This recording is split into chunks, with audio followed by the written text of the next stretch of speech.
Ang ating pangunahing karakter ay nagising sa katawan ng isang absolute loser na noble na si Liam. Nang mapagtanto niya na siya ngayon ay nasa katawan ng isang bata, agad siyang nagpanik. Pinagalitan siya ng kanyang ama dahil sa ginagawa niyang eksena, ngunit dahil maganda ang mood ng kanyang ama sa araw na iyon, sinabihan lamang siya na umupo at huwag maging isang malaking disappointment. Hindi pa rin makapaniwala si Liam na totoo ang lahat ng ito, kaya inisip niyang baka magising siya sa totoong buhay kalaunan. Ngunit kinabukasan, nagising siyang si Liam Hamilton pa rin, kaya napilitan siyang tanggapin na ito na ang kanyang bagong buhay. Ilang sandali pa, pumasok sa kanyang silid ang personal niyang maid upang tulungan siyang magbihis. Kaya't nagtanong si Liam sa kanya ng ilang bagay at nalaman na siya pala ang fifth son ng isang count, at ang party na ginanap kahapon ay para sa pagdiriwang ng kapanganakan ng kanyang bagong silang na kapatid na babae. Sa sumunod na araw, nagkaroon ng pag-uusap si Liam at ang kanyang nakatatandang kapatid na si Bruno upang subukang maintindihan pa ang kasalukuyan niyang buhay. Natuklasan niyang si Bruno ay ang fourth son ng pamilyang Hamilton, isang noble family. Ngunit napag-alaman rin niya na nasa bingit na ng pagkawala ang kanilang status bilang noble. May patakarang umiiral upang maiwasan na ang mga noble families ay maging parang mga entitled Karens. Ang patakarang ito ay nagsasaad na ang bawat noble family ay kailangang makagawa ng isang dakilang bagay sa loob ng 3 henerasyon. Kung hindi, tatanggalin ang kanilang noble status at sila'y ibababa bilang mga commoner. Napag-alaman na ang Hamilton family ay nasa kanilang 3rd generation na walang anumang malaking nagawa, dahilan kung bakit ang kanilang ama at ang panganay na anak na si Albrevet ay lubhang kinakabahan. Gusto nilang makagawa ng kontribusyon sa lipunan upang mapanatili ang kanilang status bilang noble. Si Bruno, sa kabilang banda, ay walang pakialam kahit mawalan pa siya ng status bilang noble at maging isang commoner, dahil siya'y isang chill na tao na hindi nag-aalala sa mga ganitong bagay. Nagulat si Liam sa pagiging kalmado ni Bruno sa sitwasyon, ngunit sa totoo lang, wala rin siyang pakialam. Kakadating lang niya kahapon sa buhay na ito, kaya wala pa siyang ideya kung ano ang dapat niyang gawin. Sa gitna ng kanilang usapan, dumating ang kanilang guro at inanunsyo na magsisimula na ang magic lectures nila. Nang marinig ni Liam ang salitang magic, tumayo siya agad mula sa kanyang upuan at tinanong kung talaga bang matututo siyang gumamit nito. Nagulat si Bruno sa sigasig ni Liam, kaya sinabi niya na may mga grimoires sa family storeroom at maaaring tingnan ni Liam ang mga iyon kung gusto niya. Gayunpaman, binalaan siya ni Bruno na huwag masyadong umasa dahil karamihan sa mga tao ay walang aptitude para sa magic. Kahit ganoon, hinikayat siya ng magic instructor na pag-aralan ito dahil mahalaga ang pag-unawa sa magic kahit hindi niya ito magamit. Pumunta si Liam sa kanyang maid at humiling na ipakita sa kanya kung nasaan ang mga grimoires. Dinala siya ng maid sa mansion study, at labis siyang humanga sa dami ng kaalaman na naroon. Habang naghahanap, nakakita siya ng isang libro tungkol sa basic fire magic. Binuksan niya ito at nagdesisyong subukan ang mga nakasulat na tagubilin. Sa kanyang unang pagtatangka, nagawa ni Liam na makalikha ng apoy sa dulo ng kanyang daliri, na talagang kahanga-hanga para sa isang baguhan. Pagkatapos nito, pumunta siya sa opisina ng kanyang ama upang humingi ng pahintulot na gamitin ang Grimoire Library, ngunit hindi siya gustong kausapin ng kanyang ama. Kaya, sa halip na mag-usap, padabog na sinabi ng kanyang ama na maaari niyang gawin ang kahit anong gusto niya. Bagamat medyo nakakapanlumo ang interaksyon nila ng kanyang ama, ang mahalaga ay nakuha ni Liam ang pahintulot na gamitin ang Grimoire Library. Sa mga sumunod na araw, ginugol ni Liam ang kanyang oras sa pagmaster ng lahat ng basic elemental spells. Kalaunan, natutunan niya kung paano i-cast ang mga ito nang hindi na kailan ganing basahin ang Grimoire, na labis na ikinagulat ni Bruno dahil hindi siya marunong gumamit ng magic kahit kaunti. Sinabi ni Bruno na kahanga-hanga si Liam, at malamang na makikilala siya balang araw. Gayunpaman, nagtanong si Bruno tungkol sa motibasyon ni Liam at tinanong kung kaya ba siya nagsusumikap matutunan ang magic ay dahil nais niyang maging susunod na family head. Dagdag pa ni Bruno, kung iyon ang layunin niya, maaaring maging target siya ng kanilang nakatatandang kapatid. Ngunit sinabi ni Liam na wala siyang interes sa politika ng kanilang pamilya. Sa totoo lang, iniisip lang niyang, cool, ang magic. Dahil na-master na niya ang lahat ng novice spells, nagpa siya siyang magsimula ng ice magic. Habang palabas siya ng library, bigla siyang pinatawag ng kanyang ama. Narinig ng kanyang ama ang tungkol sa talento ni Liam sa magic, at kahit wala siyang pakialam sa anak ilang araw na ang nakalipas, bigla siyang naging interesado kay Liam. Humingi siya ng magic demonstration, kaya ipinakita ni Liam na kaya niyang gumamit ng magic nang hindi binubuksan ang grimoire. Labis itong ikinatuwa ng Count dahil naisip niyang magagamit si Liam para mapanatili ang kanilang family's position. Sinabi ng kanyang ama na maaari niyang gamitin ang anumang resources na kailangan niya para sa kanyang magic studies. Bigla namang dumating ang ulat na may isang tao na nakita sa kanilang lupain. Inutusan ng Count ang mga sundalo na magmabalisa upang hulihin ang lalaki. Mukhang malaking banta ang taong ito, ngunit walang pakialam si Liam dahil wala naman itong kinalaman sa kanya. Bumalik siya sa kagubatan upang magpraktis ng kanyang magic. Habang naglalakad siya sa kagubatan, nakita niya ang isang lalaki na nakaupo sa ilalim ng puno. Mukha itong kinakabahan at tinanong si Liam kung miyembro ba siya ng Hamilton family at naroon para hulihin siya. Kinumpirma ni Liam na miyembro nga siya ng Hamilton family, ngunit sinabi niyang wala siyang interes na hulihin ito dahil hindi niya alam kung sino ang lalaki. Laking ginhawa ng lalaki nang marinig ito, ngunit napansin niyang may dalang grimoire si Liam. Tinanong ng lalaki kung nag-aaral ba siya ng magic, at kinumpirma ito ni Liam. Sinabi rin niya na magpapraktis siya dahil ang patuloy na practice ang susi sa pagpapahusay. Bago umalis si Liam, tinanong siya ng lalaki kung gusto niyang matuto ng mas epektibong paraan ng paggamit ng magic. Napukaw nito ang interes ni Liam kaya tinanong niya kung ano ang ibig sabihin ng lalaki. Ipinakita ng lalaki ang isang teknik na nagpapahintulot na gumamit ng 5 iba't ibang klase ng magic ng sabay-sabay. Labis na humanga si Liam at tinanong kung maaari siyang turuan ng mabilis na magic lesson. Nagulat ang lalaki sa pagiging magalang ni Liam, dahil karamihan sa mga noble ay kilalang arogante. Pero naiiba si Liam, marahil dahil bago pa lang siya sa mundong ito. Sa unang leksyon, ipinaguhit ng lalaki kay Liam ang 2 diagram sa lupa ng sabay. Nagawa ito ni Liam ng mahusay kaya't inutusan siyang mag-cast ng 2 spells ng sabay, isang flame cutter sa kanan at isang fireball sa kaliwa. Pagkatapos i-visualize ang spells, nagawa ni Liam ang sabay na pagcast sa unang subok, na labis na ikinabilib ng lalaki. Ipinasubok ng lalaki na mag-cast ng 3 spells ng sabay. Sa una, mukhang gumagana ito, ngunit biglang naubos ang kanyang magic, kaya nabigo siya. Sinabi ng lalaki na ang dahilan ay kulang pa ang magic power ni Liam para mapanatili ang simultaneous cast. Pinaliwanag din ng lalaki na ang multi-spell casting technique ay gumagana lamang sa prime numbers. Maaari kang gumamit ng 1, 2, at 3 spells ng sabay, ngunit hindi gagana ang 4 na spells kahit anong gawin mo. Ang limitasyon ng lalaki ay 13 spells ng sabay, na sobrang kahanga-hanga, ngunit dahil sa laki ng kanyang magic power, kaya pa niyang umabot sa 6 kung gugustuhin niya. Dahil sa patakaran ng prime number rule, hindi makakapag-activate si Liam ng mas mataas na semo casting hanggang ang kanyang magic power ay kaya nang suportahan ang 17 spells. Sa ngayon, si Liam ay 12 spells pa lang ang kaya, ngunit naniniwala ang lalaki na, sa pamamagitan ng maayos na training routine, may aangat ni Liam ang kanyang magic power sa matataas na antas. Upang tulungan siya, iniaalok ng lalaki ang isang espesyal na ring. Ang ring na ito ay parang isang malaking grimoire at mayroong iba't ibang spells na nakaimbak dito, kaya maaaring pag-aralan ni Liam ang mga iyon anumang oras. Masiglang isinuot ni Liam ang singsing, at higit sa 300 spells ang nagsimulang pumasok sa kanyang isipan.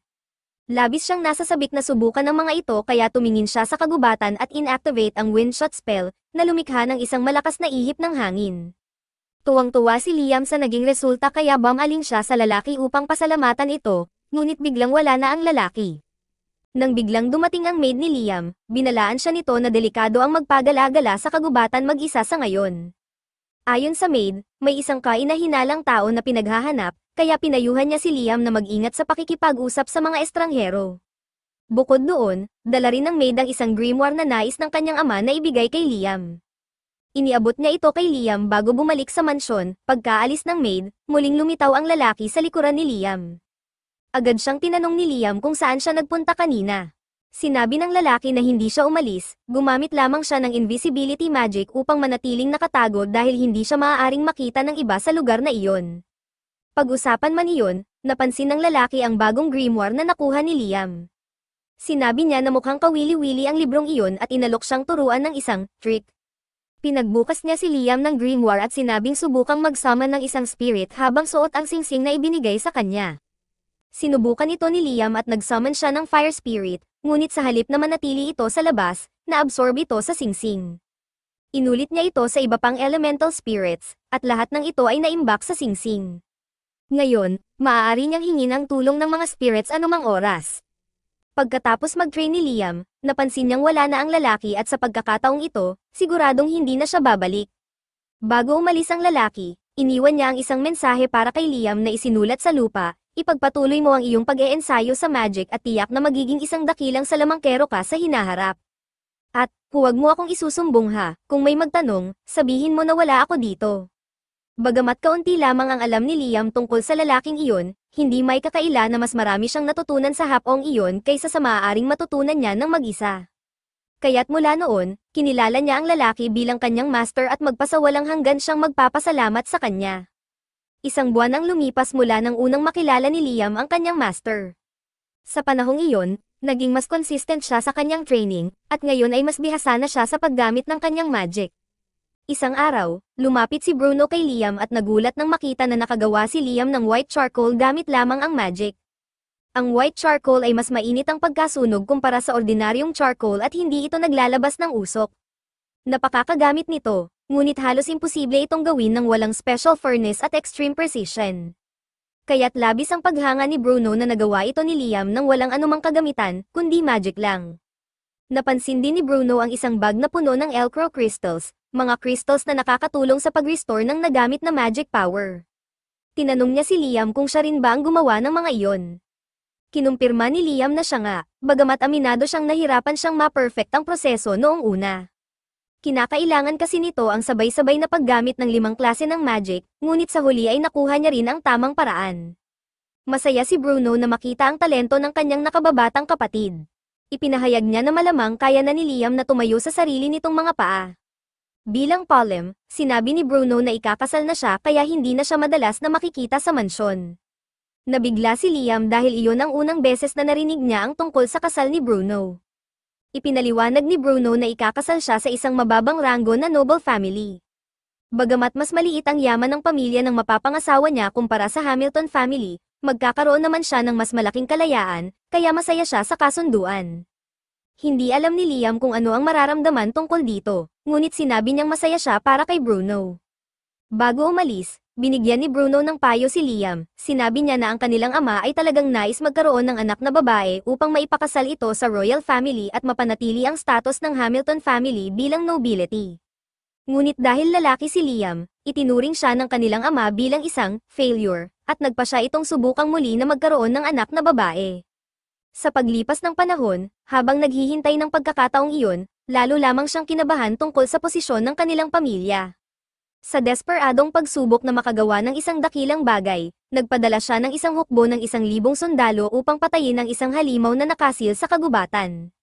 Sa kasamaang palad, lubos na nabigo ang planong iyon, na nagresulta sa pagkamatay ng mahigit 70% ng mga sundalo.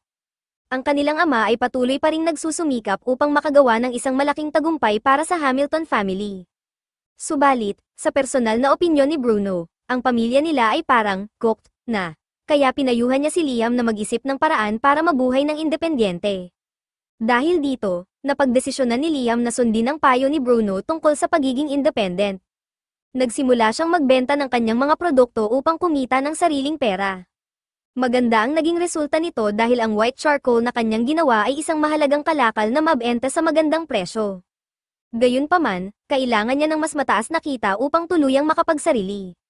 Habang nasa bayan, nagdesisyon si Liam na magpahinga at kumain sa isang noodle shop.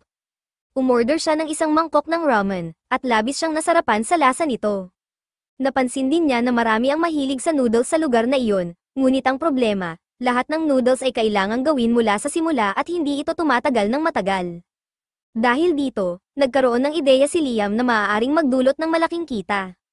Matapos ang kaunting eksperimento, pumunta siya sa kanyang maid at sa head chef habang naghahanda ang mga ito ng hapunan.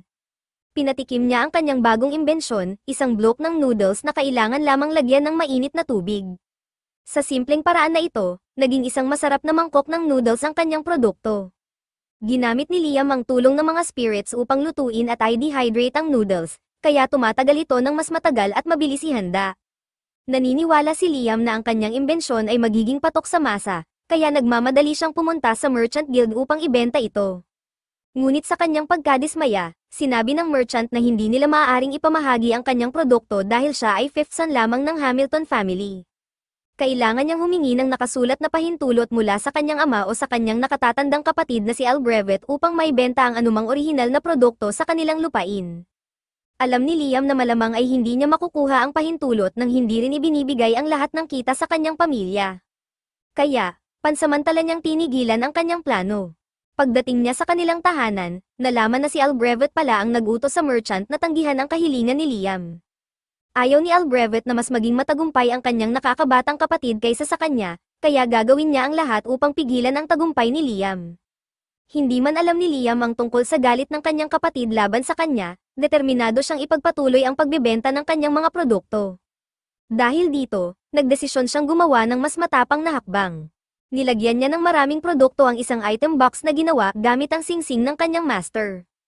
Pagkatapos, nagsimula siyang mag-cast ng summon ng magic, ngunit sa pagkakataong ito, hindi siya nagsusummon ng spirit kundi ng kanyang sarili.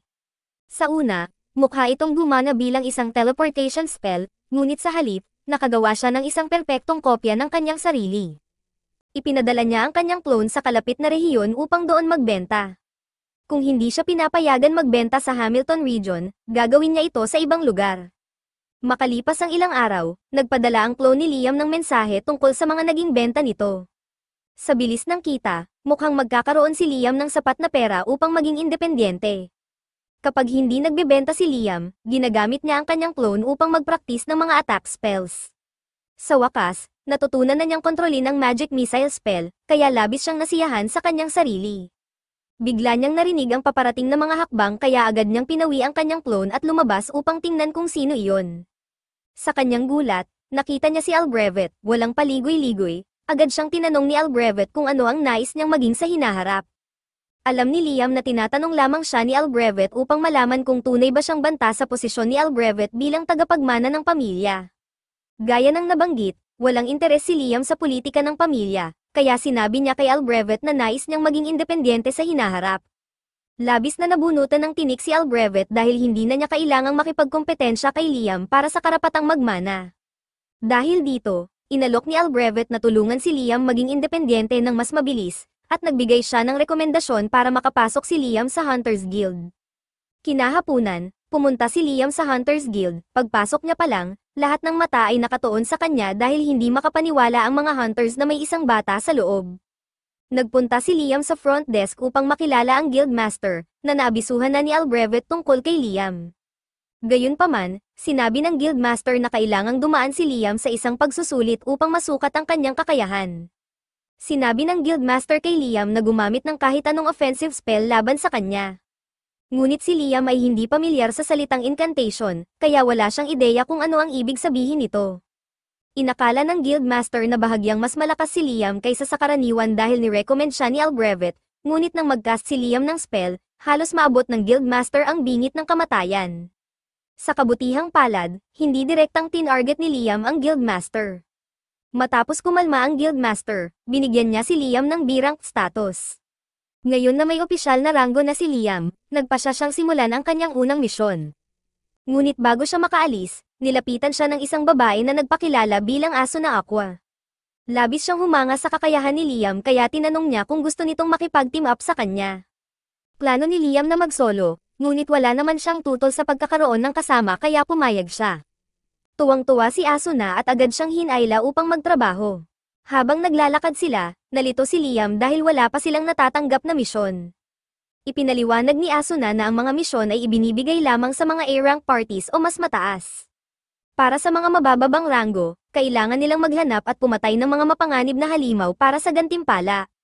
Sa kabutihang palad, nakakita sila ng isang wolf monster, ngunit hindi lang ito nag-iisa, isang buong pack ng wolves ang kanilang hinarap.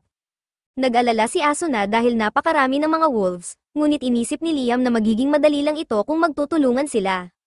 Sinabi niya kay Asuna na tapusin ang mga wolves habang siya ang bahala sa pag-disable sa mga ito.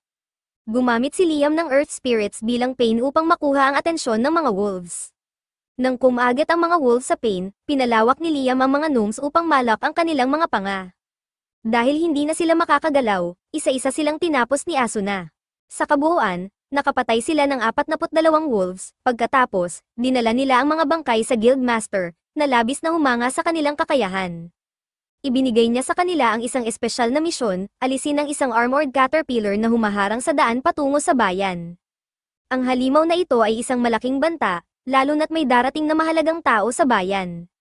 Sineryoso ni Liam ang misyon at agad silang naghanap ng halimaw. Madali nilang natagpuan ang armored caterpillar, ngunit kahit anong gawin nila, hindi nila ito mapatay. Ang matitinding atake ni Asuna at lahat ng magic ni Liam ay nababaliwala lamang dahil sa matibay na balat ng halimaw. Habang nagpapahinga, pabirong sinabi ni Asuna na tanging isang meteor strike lang ang makakapasok sa baluti nito, ngunit imposible namang mangyari iyon. Ang biro ni Asuna ay nagbigay kay Liam ng isang kahanga-hangang ideya. Sinabi niya kay Asuna na akitin ang atensyon ng halimaw habang naghahanda siya ng kanyang plano.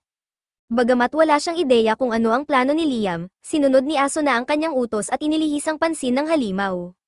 Nang nasa tamang posisyon na ito, binuksan ni Liam ang kanyang item box at inilabas ang isang napakalaking bato. Pinabagsak niya ito sa caterpillar, at sa isang hampas lang, napatay nila ito. Napakabisa ng paraan ni Liam at Asuna na matapos nilang patayin ang unang armored caterpillar, natagpuan at napatay rin nila ang ikalawa. Nag-alala si Liam na maaaring may iba pang caterpillars sa paligid, kaya gumamit siya ng search spell. Tama ang kanyang hinala, natagpuan niya ang isa pang halimaw na nagtatago malapit, at agad rin niya itong pinatay. Labis na humanga ang guildmaster sa performance ni Asuna at Liam kaya inalok niya silang bigyan ng gantimpalang 5 beses ang orihinal na halaga. Makalipas ang ilang araw, nang dumating ang mahalagang bisita, sina Liam, Asuna, at maraming tao mula sa bayan ay nagtipon upang makita kung sino ito. Naroon din ang ama ni Liam at si Albrevet upang salubungin ang panauhin. Ngunit, sa hindi maipaliwanag na dahilan, tila interesado ang bisita kay Liam. Maraming nangyari, at kalaunan, tinawag ni Jam Stanley si Liam para sa isang pribadong pagpupulong. Wala namang ideya si Liam kung bakit nagpakilala si Jam bilang Jam Stanley at agad na dumiretso sa punto. Tinanong niya si Liam kung paano niya nakuha ang singsing ni Raymond. Pinaghinalaan niya na ninakaw ito ni Liam, ngunit mabilis na tumayo si Liam at galit na sinabi na hindi niya kailanman gagawin iyon sa kanyang master. Ikinwento ni Liam ang buong pangyayari tungkol sa kanyang pagkikita kay Raymond sa kagubatan. Matapos marinig ang kwento, natawa si Stanley dahil mukhang tipikal na gawain iyon ni Raymond. Humingi siya ng paumanhin sa maling akusa kay Liam dahil hindi niya alam na tumanggap si Raymond ng estudyante. Gayunpaman, nais niyang subukin kung gaano kalakas ang estudyante ni Raymond. Inutusan ni Stanley ang kanyang assistant na si Simone na pumunta sa isang sulok at sinabi kay Liam na gamitin ang kanyang pinakamalakas na spell laban kay Simone. Pumayag si Liam sa pagsubok, kaya naghanda siya at nagcast ng magic missiles. Para makuha ang pinakamalakas na resulta, gumamit siya ng isang incantation na kamakailan lang niyang natutunan. Ang incantation ay nag-a-amplify ng magic power na ginamit sa spell, at para maging mas epektibo, kailangang may personal na kahalagahan ang mga salitang ginagamit dito para sa caster.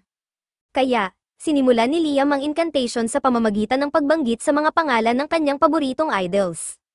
Epektibo ang incantation dahil ang kanyang spellcasting ay lumakas mula sa karaniwang 7 missiles patungo sa 11 missiles ng sabay. Sa kasamaang palad, hindi nakayanan ni Simone ang lakas ng spell. Tumagos ito sa kanyang shield at tinamaan siya, labis na humanga si Jam Stanley sa kakayahan ni Liam na mag-cast ng high-volume magic, kaya inalok niya si Liam ng gantimpala, ang pagiging isang knight. Ang pagiging knight ni Liam ay nangangahulugan na siya ngayon ay opisyal na independyente. Dahil dito, malamang ay titigil na si Albrevet sa pagbabantay sa kanya, dahil hindi na siya itinuturing na banta sa pagmana ng pamilya. Alam ni James na malapit niyang kaibigan si Raymond, kaya batid niya na mahilig itong maglaro ng mga practical jokes. Tinanong niya si Liam kung may nangyari bang kakaibang biro mula kay Raymond kamakailan. Nang banggitin ito, naalala ni Liam ang nangyari habang siya ay nagsasanay upang ma-master ang kanyang item box. Ginamit niya ito upang alisin ang tubig sa isang lawa sa kagubatan, at doon niya natagpuan ang isang liham na iniwan ni Raymond. Ang liham ay naka-address kay Liam at sinabing nais ni Raymond na bigyan siya ng 100 kilo ng ginto bilang graduation gift. Gayunpaman, ang lahat ng ginto ay lumubog sa ilalim ng lawa, kaya nagpasya si Raymond na gawing gold dust ang ginto at ihalo ito sa ilog. Sa tingin ni Liam, sayang lang ang ginto na itinapon sa ilog, ngunit ayon kay James, kung kilala niya si Raymond, malamang may mas malalim na dahilan ito kaysa sa simpleng biro. Sinunod ni Liam ang payo ni James at bumalik siya sa lawa upang muling gamitin ang kanyang item box para sipsipin ang tubig. Ngunit sa pagkakataong ito, naisip niya ang mas magandang ideya, gamitin ang kanyang item box upang paghiwalayin ang gold dust mula sa tubig. Nang gawin niya ito, isang nakatagong pintuan ang lumitaw. Sa loob, natagpuan niya ang isa pang liham mula kay Raymond. Nakasulat dito na ang tunay na graduation gift para kay Liam ay isang maximum level grimoire, at iyon ay nasa loob ng silid. Sinabi rin ni Raymond na hindi niya kailanman na master ang grimoire na iyon, ngunit posibleng magamit ito ni Liam dahil na-figure out niya ang palaisipan. Kinuha ni Liam ang grimoire at sinilip ang mga spell na nasa loob nito. Isang spell ang nakakuha ng kanyang atensyon, ang Another World. Ilang oras ang ginugol ni Liam sa pagsasanay upang ma-activate ang spell, at sa wakas, nagtagumpay siya. Ang Another World spell ay lumilikha ng isang hiwalay na dimension kung saan si Liam ang may buong kontrol. Maaari siyang magbukas ng gateway kahit saan, at walang sino man ang maaaring makapasok nang walang pahintulot niya. Labis ang tuwa ni Liam sa napakaraming kamanghamanghang bagay na maaari niyang gawin gamit ang Another World spell, kaya sa unang pagkakataon, muling lumabas siya upang mangaso kasama si Asuna. Sa pagkakataong ito, ang kanilang kalaban ay isang napakalaking frog monster. Sinubukan muna ni Liam na atakehin ito gamit ang kanyang fire spirits, ngunit hindi sapat ang lakas ng mga iyon upang patayin ang Palaka. Bilang ganti, nagsimulang mag-charge ng ultimate attack ang halimaw. Bago sila tamaan, mabilis na hinayla ni Liam si Asuna papasok sa kanyang pocket dimension. Dahil dito, pareho silang nailigtas mula sa electrocution ng Palaka. Nang maubos ang enerhiya ng halimaw, agad nila itong tinapos. Pagkaraan ng ilang sandali, bumalik sila sa guild dala ang Frog's Magic Stone. Hindi makapaniwala ang guildmaster na nagawa nilang tapusin ang misyon. Ang quest na iyon ay A-rank, kaya inakala niyang maghihirap sila. Ngunit tila napakadali nito para kay Liam, na inis si Asuna sa guildmaster dahil patuloy nitong binibigyang diin si Liam, na para bang siya lang ang nagtatrabaho, kahit na lumaban din si Asuna. Humingi ng paumanhin ang guildmaster ngunit paliwanag niya, dahil halos lahat ng ginawa ay si Liam, nakalimutan niyang miyembro rin ng team si Asuna. Napansin ng guildmaster na nadidismaya si Asuna sa pagiging mas mahina niya kumpara kay Liam. Kaya't nagmungkahi siya ng isang responsableng ideya, gawing slave ni Liam si Asuna.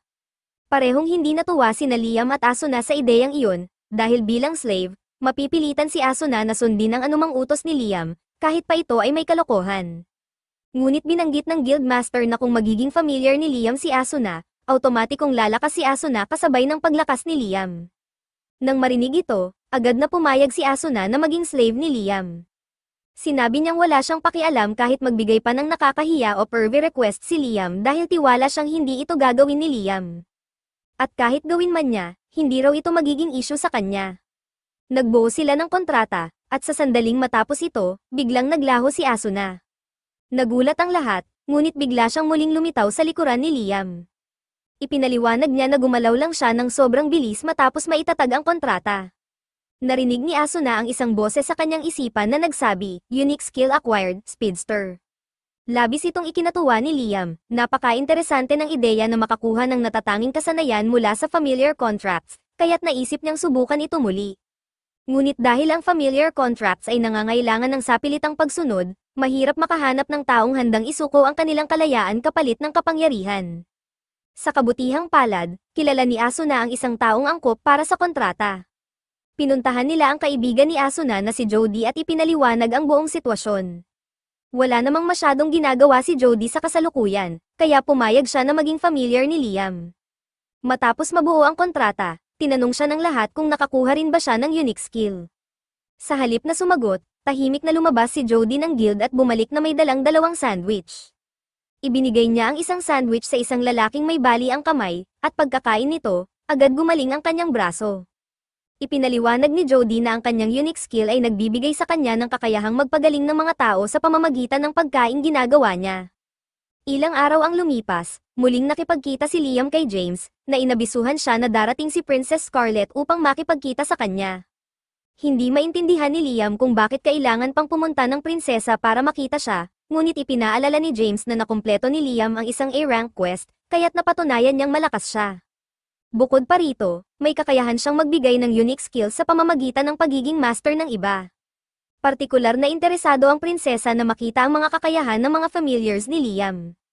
Gayunpaman, mariing tumanggi si Liam, hindi makapaniwala si James na kayang tanggihan ni Liam ang isang kahilingan mula mismo sa reyna, ngunit ipinaliwanag ni Liam na bagamat familiars niya sina Jody at Asuna, itinuring niya ang mga ito bilang mga kaibigan, kaya hindi niya gagawing aliwan ang kanilang mga kakayahan para sa kasiyahan ng iba.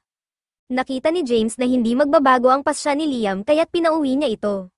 Matapos umalis si Liam, isiniwalat na ang maid na nagsilbi sa kanila ay mismong si Princess Scarlet na nakadisguise. Humingi ng paumanhin si James sa prinsesa dahil sa pagtanggi ni Liam, ngunit sa halip na magalit, natuwa pa ang prinsesa. Nakita niyang interesante na handang kalabanin ni Liam ang royalty para lamang protektahan ang kanyang mga kaibigan. Gayunpaman, gusto niyang makita kung mananatili si Liam sa kanyang paninindigan kapag harap-harapan na silang mag-usap. Kinabukasan, ipinatawag si Liam upang makipagkita kay Princess Scarlet, ngunit sa pagkakataong ito, hindi na siya nakadisguise. Kailangang mag-ingat si Liam kung paano siya tutugon. Pagpasok niya sa palasyo, lumuhad siya sa harap ng prinsesa, ngunit agad na dumiretso si Scarlet sa usapan. Ipinatawag niya ang isang upuan para kay Liam at binanggit na narinig niya ang tungkol sa pagkatalo ni Liam sa isang armored caterpillar at isang higanteng palaka. Partikular siyang humangan na nagawa ni Liam patayin ang palaka nang hindi gumagamit ng high-level magic, isang bagay na hindi pa nagagawa ng kahit sino.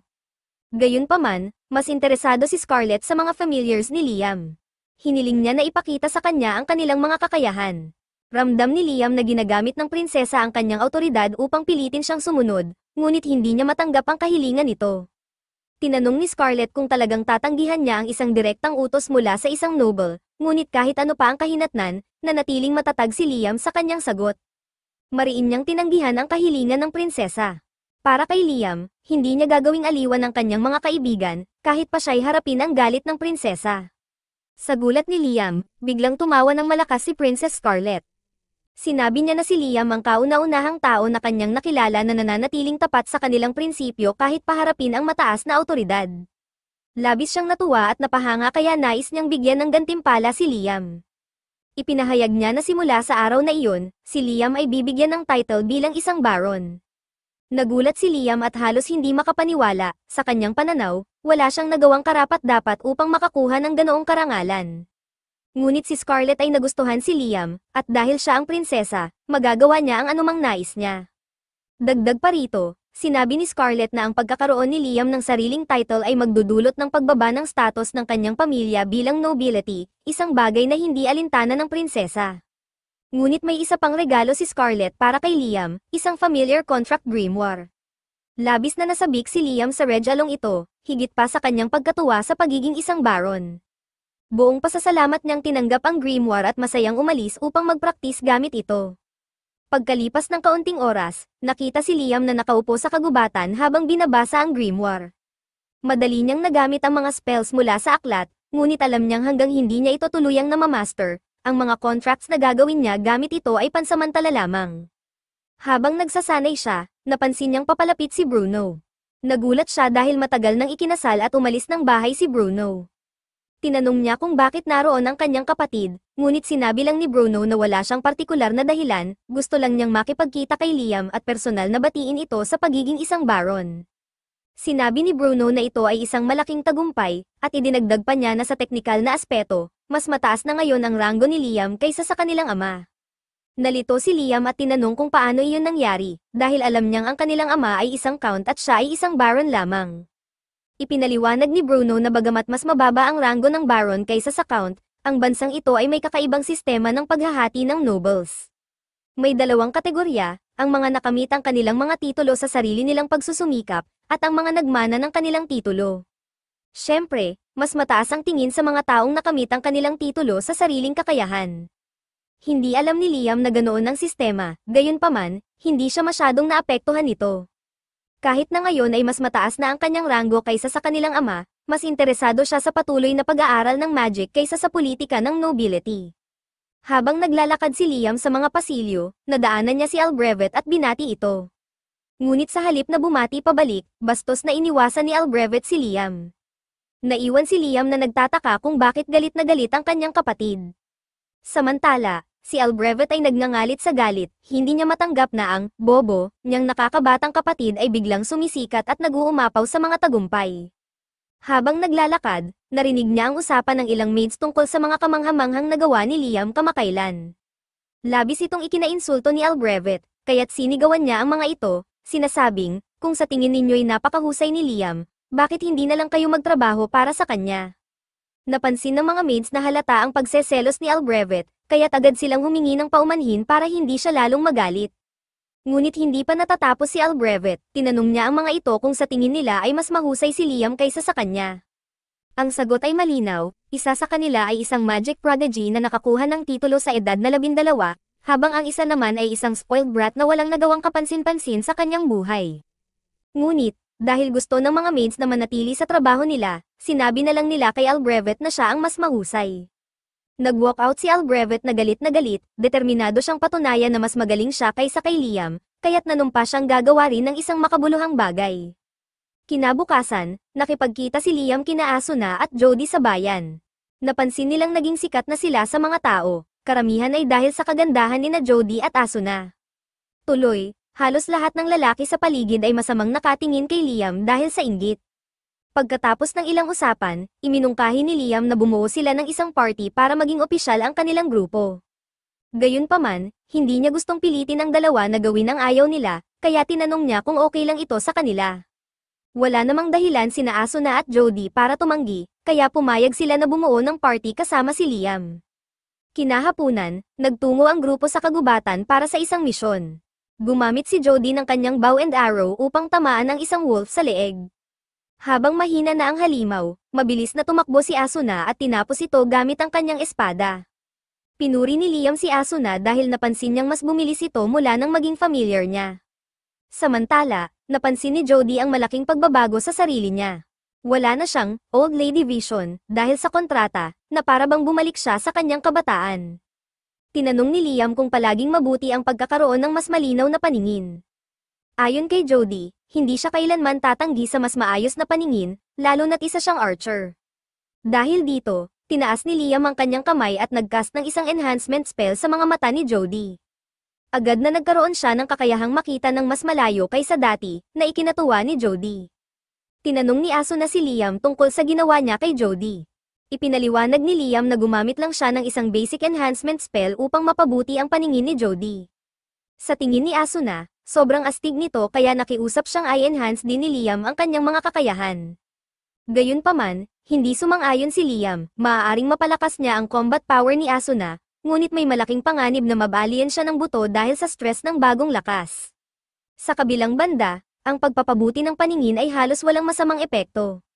Dahil sa kanyang 20/20 vision, kaya na ni Jody na i-snipe ang anumang nasa saklaw ng kanyang pana.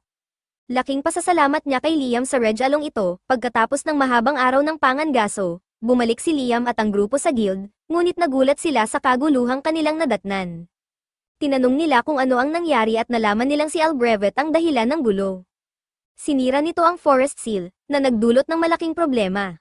Agad na naisip ni Liam na ginawa ito ni Albrevet dahil sa baluktot na pagseselos. Sa tingin ni Liam, bahagi ng kasalanan ay nasa kanya, kaya't nagmadali siyang pumunta sa kagubatan upang tingnan ang sitwasyon. Pagdating nila roon, mas malala pa ang kanilang nadatnan kaysa sa inaasahan. 12 ng sundalo ang sugatan, at marami na ang namatay. Laking pagkasindak ni Liam, napansin niya si Albrevet na nakahiga sa lupa, sugatan. Agad niyang nilapitan upang alamin ang kalagayan nito. Ngunit nang makita siya ni Albrevet, bigla itong nagwala at sinabing hindi pa siya nabigo. Bigla, kinuha ng guildmaster ang isang patpat at tinapak sa ulo si Albrevet upang patahimikin ito. Sabi niya, sapat na ang kaguluhan sa paligid at hindi na nila kailangan ng mas maraming kalituhan mula kay Albrevet. Matapos alisin si Albrevet, lumapit ang guildmaster kay Liam at sinabing mabuti na lang at dumating siya. Tinanong ni Asuna kung ano ang nangyayari, kaya ipinaliwanag ng guildmaster na ang halimaw na Dragonfiend Raiden ay dati nang nakasil sa kagubatan na ito, salamat sa pagsisikap ng lolo ni Liam. Ngunit dahil sa kabiguan ni Albrevet na patayin si Raiden, nawala ang seal, at ngayon ay nakawala si Raiden. Alam nila kung paano muling i-seal si Raiden, at nakapaghanda na ng mga kinakailangang tao ang guildmaster para gawin ito. Ngunit ang problema ay ang mga anak ni Raiden, ang mga Little Wrens. Sila ang sanhi ng lahat ng pagkasira at pinsala, kung ang maliliit pa lang ay nakagawa na ng ganitong karaming pinsala, paano pa ang mismong Raiden? Sa kabutihang palad, dahil matagal nang nakasil si Raiden, aabutin pa ng 1 linggo bago niya maibalik ang buong lakas niya upang umatake. Kung marisil nila siya bago iyon, maiiwasan ang sakuna.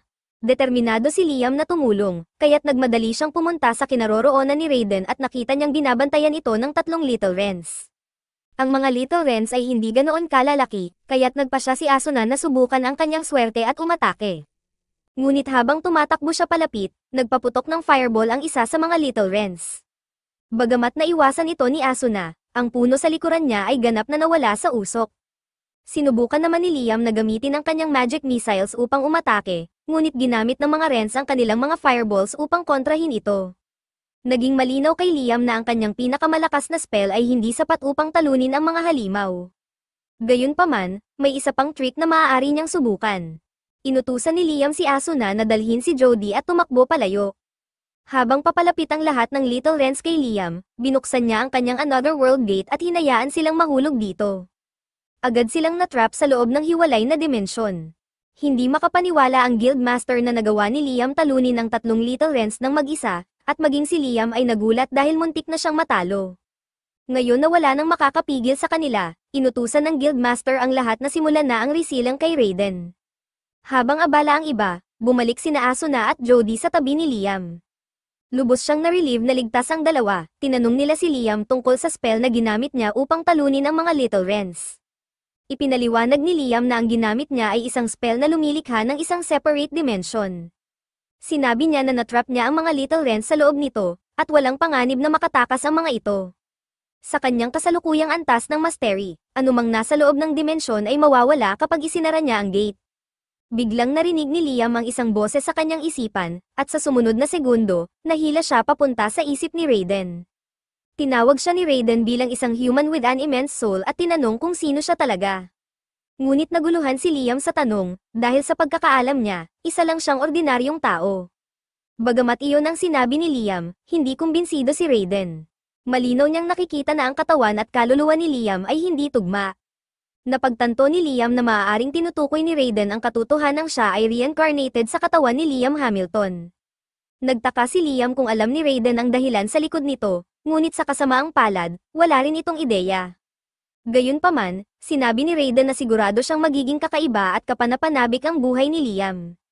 Dahil dito, nag-alok si Raiden ng isang kasunduan, nais niyang samahan si Liam sa kanyang buhay. Nangako siyang hindi siya magdudulot ng anumang pinsala kay Liam o sa mga tao sa paligid niya kung papayag si Liam. Sa katunayan, inalok pa niyang tulungan si Liam na mas paunlarin ang kanyang mga kakayahan. Hindi naramdaman ni Liam ang anumang galit o masamang intensyon mula kay Raiden, kaya't sa huli, pumayag siya sa kasunduan. Biglang naglaho ang katawan ni Raiden at naabsorb sa kaluluwa ni Liam. Isang dragon mark ang lumitaw sa kamay ni Liam, at naramdaman niya ang lakas ni Raiden na dumadaloy sa kanyang katawan. Upang subukan ang kanyang bagong kakayahan, agad siyang nag-cast ng magic missile patungo sa langit. Ang resulta ay mas malakas kaysa dati, na nagpapatunay na ang lakas ni Raiden ay ngayon ay bahagi na niya. Sa kanyang gulat, napagtanto ni Liam na kayanan niyang mag-control at mag-fire ng 17 spells ng sabay-sabay. Tiyak na dahil ito sa power boost na ibinigay ni Raiden sa kanya. Ngunit ang paggamit ng lakas ni Raiden ay may negatibong epekto, lahat ng tao sa paligid ni Liam ay nakakaranas ng matinding sakit ng ulo dahil sa sobrang densidad ng kanyang mana. Napansin ni Liam ang paghihirap ng mga tao at agad niyang naintindihan na ang kanyang mana ang sanhi. Agad niyang sinupil ang kanyang mana at humingi ng paumanhin sa kanyang kawalang ingat. Bilang pagpapakita ng kanyang sinseridad, inalok niya ang Guildmaster ng 10 kilo na gold dust at sinabi sa kanya na gamitin ito para sa paggamot ng mga nasugatan sa labanang ito. Kinagabihan, nagkaroon ng pulong si Liam at ang kanyang ama. Lubos ang pasasalamat ng kanyang ama sa ginawa ni Liam dahil naiwaksi nito ang isang malaking sakuna na maaaring idinulot ng kawalang pananaw ni Albrevet. Narinig rin niyang nananatili pa rin sa bayan si James, kaya malamang ay makarating agad ang balita tungkol sa tagumpay ni Liam sa Royal Capital. Nang gabing iyon, natulog si Liam ng mahimbing, ngunit paggising niya kinaumagahan, napansin niyang 2 bagong spells ang lumitaw sa kanyang isipan. Mabilis siyang tumakbo palabas upang subukan ang mga ito. Matapos ang ilang oras ng pagsasanay, nagawa niyang gamitin ang isa sa mga spells at nakapag-summon siya ng isang Little Raiden. Bagamat kasalukuyan itong mukhang isang cute na alaga, may potensyal itong maging kapaki-pakinabang sa labanan kapag mas na-practice pa ni Liam ang paggamit nito. Habang naglalaro si Liam kasama ang Little Raiden, biglang lumapit mula sa likuran si Princess Scarlet. Agad niyang nakilala ang magic na ginamit ni Liam, isang holy magic. Alam na ni Scarlet na kahanga-hanga si Liam, ngunit hindi niya akalaing magagawa nitong gumamit ng holy magic sa murang edad. Gayunpaman, hindi iyon ang dahilan ng pagbisita ni Scarlet. Naroon siya upang personal na ibigay ang gantimpala ni Liam para sa pagkatalo sa Dragon Fiend. Gusto niyang bigyan si Liam ng mas mataas na titulo ng nobility, ngunit matindi ang pagtutol ng ibang nobles. Ayaw nilang makita ang isang bata, na walang sariling lupa, na mabilis na umaakyat sa ranggo. Kaya't sa halip, ginawaran niya si Liam ng Order of the Phoenix, 3rd class. Habang naroon, nais rin ni Scarlett malaman kung paano natalo ni Liam ang Dragon Fiend. Ayon sa detalye, maaaring kailanganin niyang ideklara si Liam bilang isang bayani ng kanilang bansa. Ngunit nang malaman ni Scarlett na inabsorb ni Liam ang Dragon Fiend, labis siyang natakot. Iniisip niya na mali ang pagkakakilala niya kay Liam. Ngunit sa kabilang banda, kakakita lang niyang gumamit si Liam ng Holy Magic, kaya maaaring hindi naman ganon kasama, anuman ang kanyang nararamdaman. Mahigpit na sinabi ni Scarlett kay Liam na panatilihing lihim ang detalye tungkol sa pag-absorb sa Dragon Fiend. Kinabukasan, tumanggap si Liam ng isang chest na may lamang 3,000 gold coins bilang hush money. Hindi maintindihan ni Liam kung bakit gustong itago ng prinsesa ang impormasyon, ngunit napagpasyahan niyang sumunod na lang dito. Nararamdaman ni James ang kakaibang kilos ni Liam, kaya tinawag niya ito para sa isang pulong at tinanong kung ano ang nangyari. Sinubukan ni Liam na itanggi na mayroong espesyal na nangyari, ngunit dahil sa malaking halaga ng hush money na ibinigay ng prinsesa, naging malinaw na may malaking lihim siyang itinatago. Hindi nagtagal, sa patuloy na pagtatanong ni James, napilitan si Liam na umamin at isiniwalat na kaya niyang gumamit ng Holy Magic. Nagpakita si Liam ng isa sa kanyang mga spell at ipinaliwanag kay James na ang spell na iyon ay may kakayahang alisin ang lahat ng negatibong status effects tulad ng petrification at poison. Napahanga si James sa kapangyarihang ito, ngunit naisip niyang nararapat lamang ito dahil ang Holy Magic ay itinuturing na gawa ng Diyos. Tinanong niya si Liam kung may alam ito tungkol sa War of the Three Dragons, ngunit walang ideya si Liam. Kaya't nagsimula si James na ipaliwanag ang kwento sa kanya. Ayon kay James, noong unang panahon, nagkaroon ng laban sa pagitan ng 3 makapangyarihang dragon na tumagal hanggang sa isa na lamang ang natirang nagtagumpay. Sinasabi na ang tagumpay ng dragon na iyon ay dahil sa paggamit nito ng Holy Magic. Pagkatapos ng laban, ang dragon na iyon ay sumanib umano sa isang tao, at ang kanilang kapangyarihan ay ginamit upang maitatag ang kahariang ito. Nang marinig ni Liam ang salitang, sumanib, ang unang pumasok sa kanyang isip ay nagpakasal ang dragon at tao, at nagkaroon ng mga anak.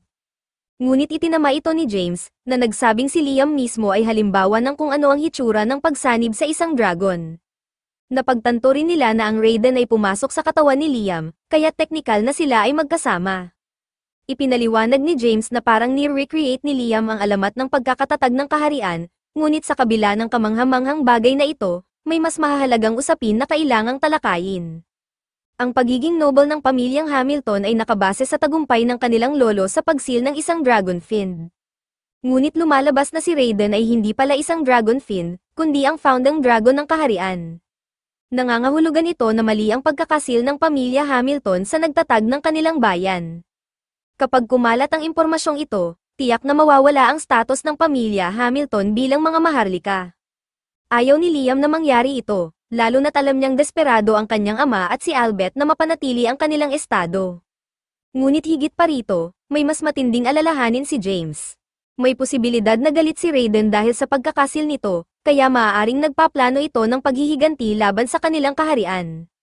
Samantala, nagkaroon ng pag-uusap si Liam at si Raiden sa kanyang isipan. Sinabi ni Raiden na wala siyang balak maghiganti laban sa mga tao. Ang tanging interes niya ay ang panoorin si Liam na umunlad. Nang marinig ito ni James, sinabi niyang ito ay napakagandang balita. Dagdag pa niya, hindi malabong tawagin si Liam na Savior of the Kingdom, dahil nagawa nitong makuha ang atensyon ni Raiden. Pagkalipas ng ilang sandali, pumunta si Liam sa guild. Ngunit bago pa siya makapasok, bigla siyang hinayla palayo ng mga babae. Walang ideya si Liam kung ano ang nangyayari, kaya't nang makalayo sila sa guild, tinanong niya kung anong meron. Ipinaliwanag ng mga babae na ang guild ay punong-puno ng mga tao na gustong sumali sa kanyang party matapos marinig na natalo niya ang isang Dragon Fiend. Ang mga ito ay paulit-ulit na nagmamakaawa kina Asuma at Jody na kumbinsihin si Liam na tanggapin sila. Sumulat sina Asuma at Jody ng listahan ng mga aplikante, ngunit ayon sa kanila, wala sa mga ito ang partikular na kahanga-hanga. Gayunpaman, si Liam ang leader ng party, kaya nasa kanya ang desisyon. Matapos iyon, nagpasya si Liam na bumalik sa kanyang bahay upang basahin ang listahan. Ngunit pagpasok pa lang niya sa pintuan, agad siyang sinalubong ng isa sa mga maid at sinabing may ipapakita ito sa kanya. Ang maid ay may dalang isang tambak na mga request mula sa mga babae ng iba't ibang noble families. Lahat sila ay nais maging asawa ni Liam. Inaasahan na ni Liam na may ganitong mangyayari dahil sa kanyang kasikatan, ngunit hindi niya inaasahan na ganito karami ang magiging interes sa kanya. Kahit ang kanyang kapatid ay nagdala na rin ng liham, bagamat hindi ito para sa kanyang sariling kasal, kundi para sa isa sa mga kamag-anak ng pamilya kung saan siya ikinasal. Habang naroon, tinanong siya ni Bruno kung ano ang ginawa niya, dahil hindi normal na makatanggap ng ganito karaming marriage proposals kahit pa nakatalo siya ng dragon. Ang tanging mga taong nakakaalam tungkol sa kakayahan niyang gumamit ng holy magic ay ang prinsesa at si James. Ngunit dahil binayaran siya ng prinsesa ng malaking halaga bilang hush money, naisip ng ibang nobles na tiyak na mayroong mahalagang bagay tungkol kay Liam. Bagamat nakakainis ang sitwasyong ito, hindi may kakaila ni Liam na talagang nasisiyahan siya sa kasikatan na tinatamasa niya ngayon. Kinahapunan, nagtungo si Liam sa kagubatan kasama sina Jody at Asuna dahil may nais siyang ipakita sa kanila.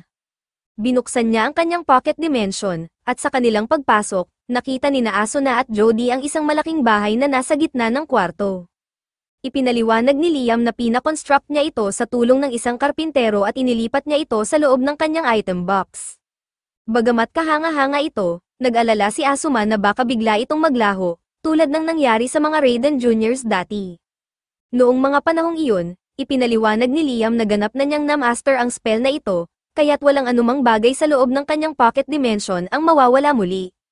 Dahil dito, inilagay niya ang lahat ng gamit doon, binigyan niya ng tour sina Asuna at Jody sa loob ng bahay, at kitang-kita ang saya nila habang iniikot ang lugar. Gayunpaman, napansin ni Jody na palaging maliwanag ang lugar, kaya't mahirap itong gawing tulugan. Nagkaroon si Liam ng ideya at nagdesisyon na mag-summon ng Shade Spirit upang dumilim ang lugar. Epektibo naman ito, ngunit masyadong naging madilim, halos pitch black na ang buong paligid. Sinubukan ni Liam na gawing mas maliwanag ito sa pamamagitan ng Fire Spirit upang sindihan ang furry place, ngunit ang resulta ay parang eksena sa isang horror movie. Kaya tinanong niya ang Shade kung kaya nitong kontrolin ang antas ng dilim. Sa kasamaang palad, low level lamang ang Shade at wala itong kakayahang kontrolin ang nililikhang dilim. Ayon kay Liam, isang mid-level Shade ang may kakayahang gawin iyon, ngunit hindi pa niya natututunan ang spell upang mag-summon ito. Naawa si Asuna dahil hindi pwedeng mag-level up ang low-level Shade. Doon naalala ni Liam na ang kanyang familiar contracts ay may kakayahang mag-level up ng mga espiritu. Gumawa siya ng kontrata sa Shade, at sa wakas, nag-level up ito at naging mid-level Shade. Pinasalamatan ng Shade si Liam sa paggawa ng kontrata, at ngayon ay kaya nitong kontrolin ang antas ng dilim sa lugar upang magmukhang gabi. Sinabi rin nito na maari siyang tawagin ni Liam kahit kailan. Gayunpaman, nag-alala si Liam dahil hindi niya alam kung paano mag-summon ng mid-level spirit magic. Ngunit ipinaliwanag ng Shade na may suot si Liam na magic storage ring, kaya maaari niya itong gamitin upang i-absorb at i-summon ang Shade anumang oras. Hindi ito naisip ni Liam, kaya sinubukan niya, at napatunayang kayang i-absorb ng singsing ang mid-level Shade. Ginawa rin niya ito sa iba pang espiritu, pina-level up ang mga ito, at itinabi sa kanyang singsing. Sa ganitong paraan, parang nagkaroon si Liam ng sariling mid-level summon ng Grimoire. Kinabukasan, pumunta si Liam sa kagubatan sa kahilingan ni Raiden. Nang makarating siya sa itinakdang lugar, sinabi ni Raiden na i-summon ng isa sa mga Raiden Juniors. Ginawa ito ni Liam, at ang mga Raiden Juniors ay lumikha ng butas sa isang barrier na nagbunyag ng 12-dosenang pixies na nakatago sa kagubatan. Ngunit nang mapansin ng mga pixies na si Liam ay isang tao, nagsimula silang magliparan palayo upang hindi masaktan. Sinubukan ni Liam na pakalmeyan ang mga pixies sa pamamagitan ng pagpapaliwanag na hindi siya kaaway nila. Sinabi niya na si Raiden mismo ang nagsabi sa kanya na pumunta doon. Nang marinig ng mga pixies ang pangalan ni Raiden, nagkaroon sila ng kaunting tiwala kay Liam. Ang mga pakpak ng pixies ay napakahalagang sangkap sa paggawa ng mga item at potions, kaya halos naubos ang kanilang lahi noon dahil sa pangangaso ng mga tao. Dahil dito, nagdesisyon si Raiden na protektahan sila sa pamamagitan ng paglikha ng barrier sa kagubatan. Ngunit dahil ngayon ay naninirahan na si Raiden sa loob ni Liam, hindi na niya kayang panatilihin ang barrier. Kaya't hiniling niya kay Liam na siya ang magprotekta sa mga pixies. Upang magawa ito, nais munang bumuo ni Liam ng familiar contract sa lahat ng pixies, kaya tinanong niya kung pumapayag sila. Nagtitiwala ang mga pixies kay Liam dahil sa ugnayan niya kay Raiden. Dahil dito, iminungkahi ni Raiden na bigyan ni Liam ng pangalan ang bawat pixie na gagawa ng kontrata sa kanya, dahil ang pagbibigay ng pangalan ay nagpapalakas sa human magic. Binuo ni Liam ang kanyang unang kontrata at pinangalanan ang unang pixie na Reyna. Ngunit sa kanyang gulat, matapos ang kontrata, nag-transform si Reyna mula sa pagiging pixie patungo sa pagiging elf. Napansin ni Raiden na kawili-wili ang ebolusyon ng pixies tungo sa pagiging elves, ngunit hindi siya nagulat dito. Samantala, si Liam ay nalito at hindi makapaniwala sa nangyari. Ipinaliwanag ni Raiden na ang sabay na paggawa ng magic contract at pagbibigay ng pangalan ay nagdulot ng resonance ng magic power, na nagresulta sa mas malakas na epekto kaysa karaniwan. Ito ang dahilan kung bakit nag-evolve si Reyna ng ganoon kalaki. Dagdag pa ni Raiden, mainam na bigyan ng pangalan ni Liam ang bawat familiar na gagawa ng kontrata sa kanya upang ma-maximize ang epekto ng magic. Dahil nakita ng ibang pixies ang epekto ng kontrata, naging sabik silang lahat na magpakontrata kay Liam at humiling na bigyan din sila ng pangalan. Matapos ma-transform ang lahat ng pixies sa pagiging elves, humingi ng utos si Reyna mula kay Liam bilang kanilang master. Hindi masyadong napag-isipan ni Liam kung ano ang gagawin pagkatapos nito, dahil ang plano niya ay sundin lang ang utos ni Raiden. Ngunit dahil elves na ngayon ang pixies, iminungkahi niya na simulan nilang magtayo ng sariling nayon sa kagubatan bilang kanilang bagong tahanan. Itinalaga ni Liam si Reyna bilang leader ng nayon dahil siya ang unang pixie na na-evolve niya at siya lang ang pangalan na natatandaan niya sa ngayon. Matapos maayos ang usapan, sinimulan ng mga elves ang pagtatayo ng kanilang nayon. Si Liam naman ay sobrang pagod dahil sa dami ng magic power na ginamit niya sa paggawa ng mga kontrata. Habang nagpapahinga, naramdaman niya ang matinding magic power na nagmumula sa mas malalim na bahagi ng kagubatan. Sinundan niya ito at natagpuan ang isang gintong prutas na nakabitin sa puno. Ramdam niya ang napakaraming mana na nagmumula rito, kaya tinanong niya si Reyna tungkol dito. Ipinaliwanag ni Reyna na ito ay prutas na likha ng mga pixies. Kinokolekta nila ang mana mula sa hangin at kinokondense ito sa isang lugar, kaya't parang mana honey ang epekto nito. Tinanong ni Liam kung maaari niya itong kainin, at sumang-ayon naman si Reyna. Pinutol niya ang prutas, kinagat ito, at laking gulat niya nang hindi lamang bumalik ang kanyang magic power, kundi nadagdagan pa ang kanyang kabuoang magic capacity. Dahil dito, kaya na niyang mag-cast ng 19 spells nang hindi na kailangang mag-chant. Kinabukasan, bumalik si Liam sa nayon upang tingnan ang progreso ng mga elves. Lumabas si Reyna upang salubungin siya, ngunit may masamang balita. Bagamat sinabihan niya silang magtayo ng mga bahay, wala silang kaalaman sa tamang paraan ng paggawa nito. Kaya ang kanilang mga bahay ay hindi masyadong maayos. Inasahan na ito ni Liam, kaya handa siyang turuan ang mga elves kung paano magtayo ng mga bahay. Ngunit habang nagtuturo, naputol ang kanilang aralin nang marinig nilang may sumigaw ng tulong. Isa sa mga elves, si Sui, ang hinuli ng mga bandido na napadpad sa kagubatan. Nang makita ng mga bandido ang elf, nagpasya silang kidnapin ito upang ibenta. Hindi papayag si Liam na mangyari ito, kaya't mariing inutusan niya ang mga bandido na pakawalan si Sui. Tulad ng inaasahan, hindi siya pinakinggan ng mga bandido at sa halip ay sinubukan siyang atakihin. Agad namang sumagot si Liam sa pamamagitan ng pag-summon ng isang clone. Ginamit niya ang clone para maglunsad ng sabay-sabay na pag-atake at napabagsak ang mga bandido. Bagamat nailigtas niya si Sui, napagtanto ni Liam na masyadong delikado ang kagubatan para sa mga elves. Kaya't nagpasya siyang ilipat sila sa mas ligtas na lugar. Nais niyang ilagay ang mga ito sa kanyang pocket dimension pansamantala, ngunit nag-alala siyang baka hindi sila magkasya dahil limitado ang espasyo. Nang tingnan niya ang loob ng pocket dimension, laking gulat niya nang makita niyang mas malaki na ito kaysa dati.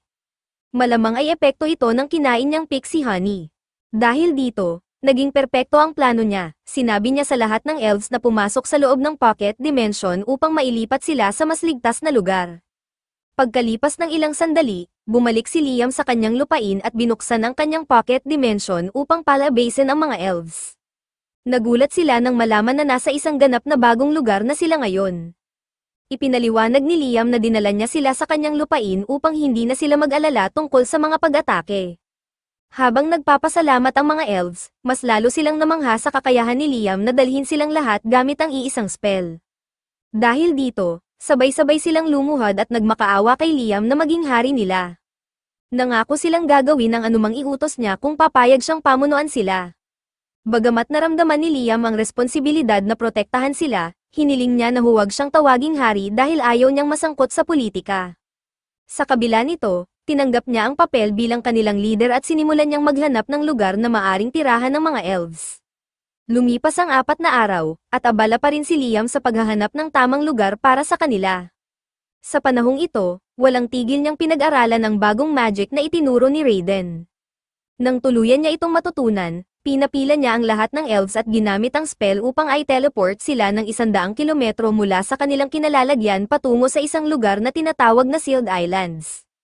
Ang lugar na ito ay seliado ni Raiden noong unang panahon, ngunit pinahintulutan niyang gamitin ito ni Liam at ng mga elves.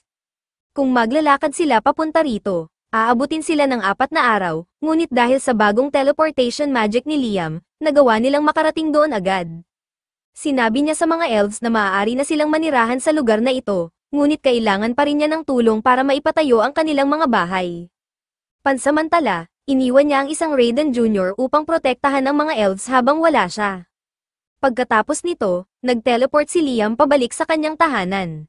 Pagdating niya, binisita siya ng prinsesa upang tanungin kung nabanggit ba ni Raiden ang tungkol sa Promised Lands. Hindi alam ni Liam ang tungkol dito, ngunit sinabi niyang pinahintulutan siya ni Raiden na gamitin ang lugar na tinatawag na Sealed Lands. Dahil dito, hiniling ng prinsesa na dalhin siya roon. Pumayag si Liam, ngunit humingi rin siya ng kapalit. Hiniling niyang dalhin ng prinsesa ang isa sa mga court engineers dahil may proyekto siyang nais tapusin. Ngunit sa halip na ang tunay na engineer, gumawa si Liam ng clone ni Golak at ginamit ang teleportation magic upang dalhin ang clone at ang prinsesa sa Sealed Lands. Pagdating sa Sealed Lands, sigurado ang prinsesa na ito na nga ang Promised Lands. Ikinwento niya ang alamat na nagsasabing ang kaligtasan ng sangkatauhan ay matatagpuan sa Promised Lands, at ang singsing na dala niya ang susi. Ang singsing na ito ay nasa royal family sa loob ng maraming henerasyon, ngunit bigla itong nag-react kay Liam. Nang hawakan ito ni Liam, isang malaking bahagi ng lupain ang nagsimulang umangat sa kanyang utos. Nagulat ang prinsesa sa nasaksihan at lumuhad kay Liam, nakiusap na magtatag siya ng isang bansa sa lugar na ito para sa kapakanan ng sangkatauhan. Bagamat ayaw ni Liam gawin ito, nangako ang prinsesa ng kanyang katapatan at lahat ng kanyang mga resources upang maisakatuparan ito, kaya't napilitan siyang pumayag. Sa ilalim ng mga tagubilin ng Golak clone, patuloy na umuunlad ang pagtatayo ng nayon ng mga elves. Habang abala sila sa kanilang gawain, ginamit naman ni Liam ang kanyang magic upang alisin ang mga halimaw na gumagala sa lupain. Nang mapabagsak niya ang isang higanteng pagong, napansin niyang nakatayo si Princess Scarlet sa likod niya. Humingi ng paumanhin si Scarlet dahil sa kanyang pagtitig, ngunit hindi niya maiwasang humanga sa pambihirang lakas ng magic ni Liam. Hindi pa rin komportable si Liam sa master-servant relationship na gusto ni Scarlet, kaya sinabi niya na hindi niya kailangang maglingkod sa kanya, lalo na't ang posisyon ni Scarlet bilang pangalawang prinsesa ng kaharian ay mas mataas kaysa kay Liam. Gayunpaman, ipinaliwanag ni Scarlet na ginagawa niya ito ng kusang loob. Ang kanyang pamilya ay may dragon blood sa kanilang mga ugat, kaya karaniwan ng pinapakasal ang mga kababaihan ng kanilang pamilya upang makabuo ng alyansa sa ibang kaharian. Mas gugustuhin na lang niyang maglingkod sa Dragon God Raiden kaysa manatiling prinsesa ng kaharian. Nang makita kung gaano ka-devoted si Scarlet, nagustuhan siya ni Raiden at sinabi nitong maglakad siya ng 1 kilometro sa hilaga dahil may bagay doon na maaaring magustuhan niya.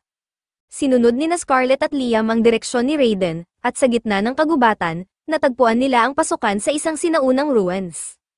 Pagpasok nila sa loob, natuklasan nila ang isang metal dragon na nakaupo sa gitna ng silid. Sa kanilang paglapit, nagising ang dragon at mukhang handa itong umatake. Agad na tinanong ni Liam si Raiden kung ano ang nangyayari. Ipinaliwanag ni Raiden na ang metal dragon ay isa sa mga tagapagbantay na nilikha niya, at tiyak na aatakihin nito sila. Gayunpaman, sinabi ni Raiden na kung maaalis ni Liam ang isa sa mga sinaunang letra sa noo nito, magiging masoner ang alaga ito. Mukhang madali naman ang plano, kaya't nag-teleport si Liam papunta sa noo ng dragon. Gamit ang isang Holy Lance, matagumpay niyang tinusok ang isa sa mga letra, dahilan upang ma-deactivate ang defense mode ng dragon.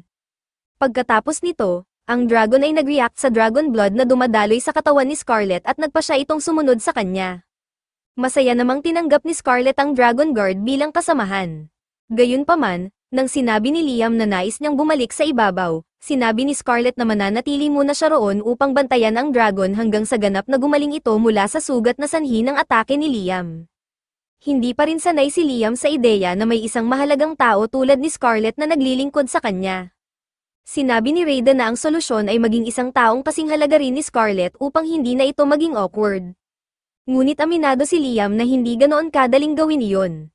Biglang naramdaman ni Liam ang isang kaguluhan mula sa direksyon ng nayon na itinatayo ng mga elves. Nag-teleport siya papunta roon upang tingnan ang nangyayari at sa kanyang pagkabigla, natagpuan niya ang nayon na wasak na wasak. Ipinaliwanag ng mga elves na ang nagwasak nito ay isang grupo ng mga wolfmen na bigla ang umatake. Habang nag-uusap, bumalik ang mga wolfmen at iginiit na umalis sila sa Holy Land na iyon kaagad. Napansin ni Liam na nagkamali ang mga wolfmen at napagkamalan silang mga intruder, kaya sinubukan niyang ipaliwanag na binigyan sila ng permiso ni Raiden upang manatili roon. Ngunit bago pa siya makapagsalita, biglang umatake ang isa sa mga wolfmen, kaya't napilitan si Liam na mag-teleport at gumamit ng kaunting magic para depensahan ang sarili. Determinado pa rin ang mga wolfmen na palayasin si Liam at ang kanyang mga kasamahan mula sa Holy Land. Sa puntong iyon, inilabas ni Liam ang isang Raiden Jr. bilang patunay na may kaugnayan siya kay Raiden. Nang makita ito, agad na napagtanto ng mga wolfmen ang kanilang pagkakamali. Humingi sila ng taos-pusong paumanhin para sa pagwasak ng nayon. Tinanggap naman ng mga elves ang paghingi ng tawad at sinabing ayos lang ito, dahil ginagawa lamang ng mga wolfmen ang kanilang tungkulin bilang mga tagapaglingkod ni Raiden. Sinuggest ng mga babae na ang mga wolfmen ay dapat maging mga familiars ni Liam. Sang-ayon naman ang leader ng mga wolfmen, kaya pumayag silang maging familiars ni Liam. Walang dahilan si Liam para tumanggi, kaya gumawa siya ng kontrata sa leader at pinangalanan itong Chris. Kinabukasan, bumalik si Liam sa nayon upang tingnan ang progreso, at dahil sa tulong ni Chris at ng iba pang wolfmen, mas mabilis ang naging takbo ng konstruksyon. Nang makita siya ni Chris, agad itong tumalon at niyakap siya.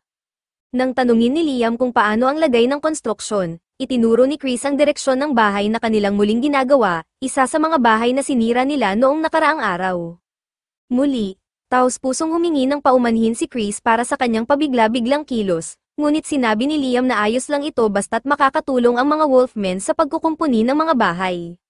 Bagamat mas mabilis sana ang trabaho kung gagamit ng magic si Liam para ayusin ang mga bahay, napansin niyang wala namang spell para rito sa kanyang ring.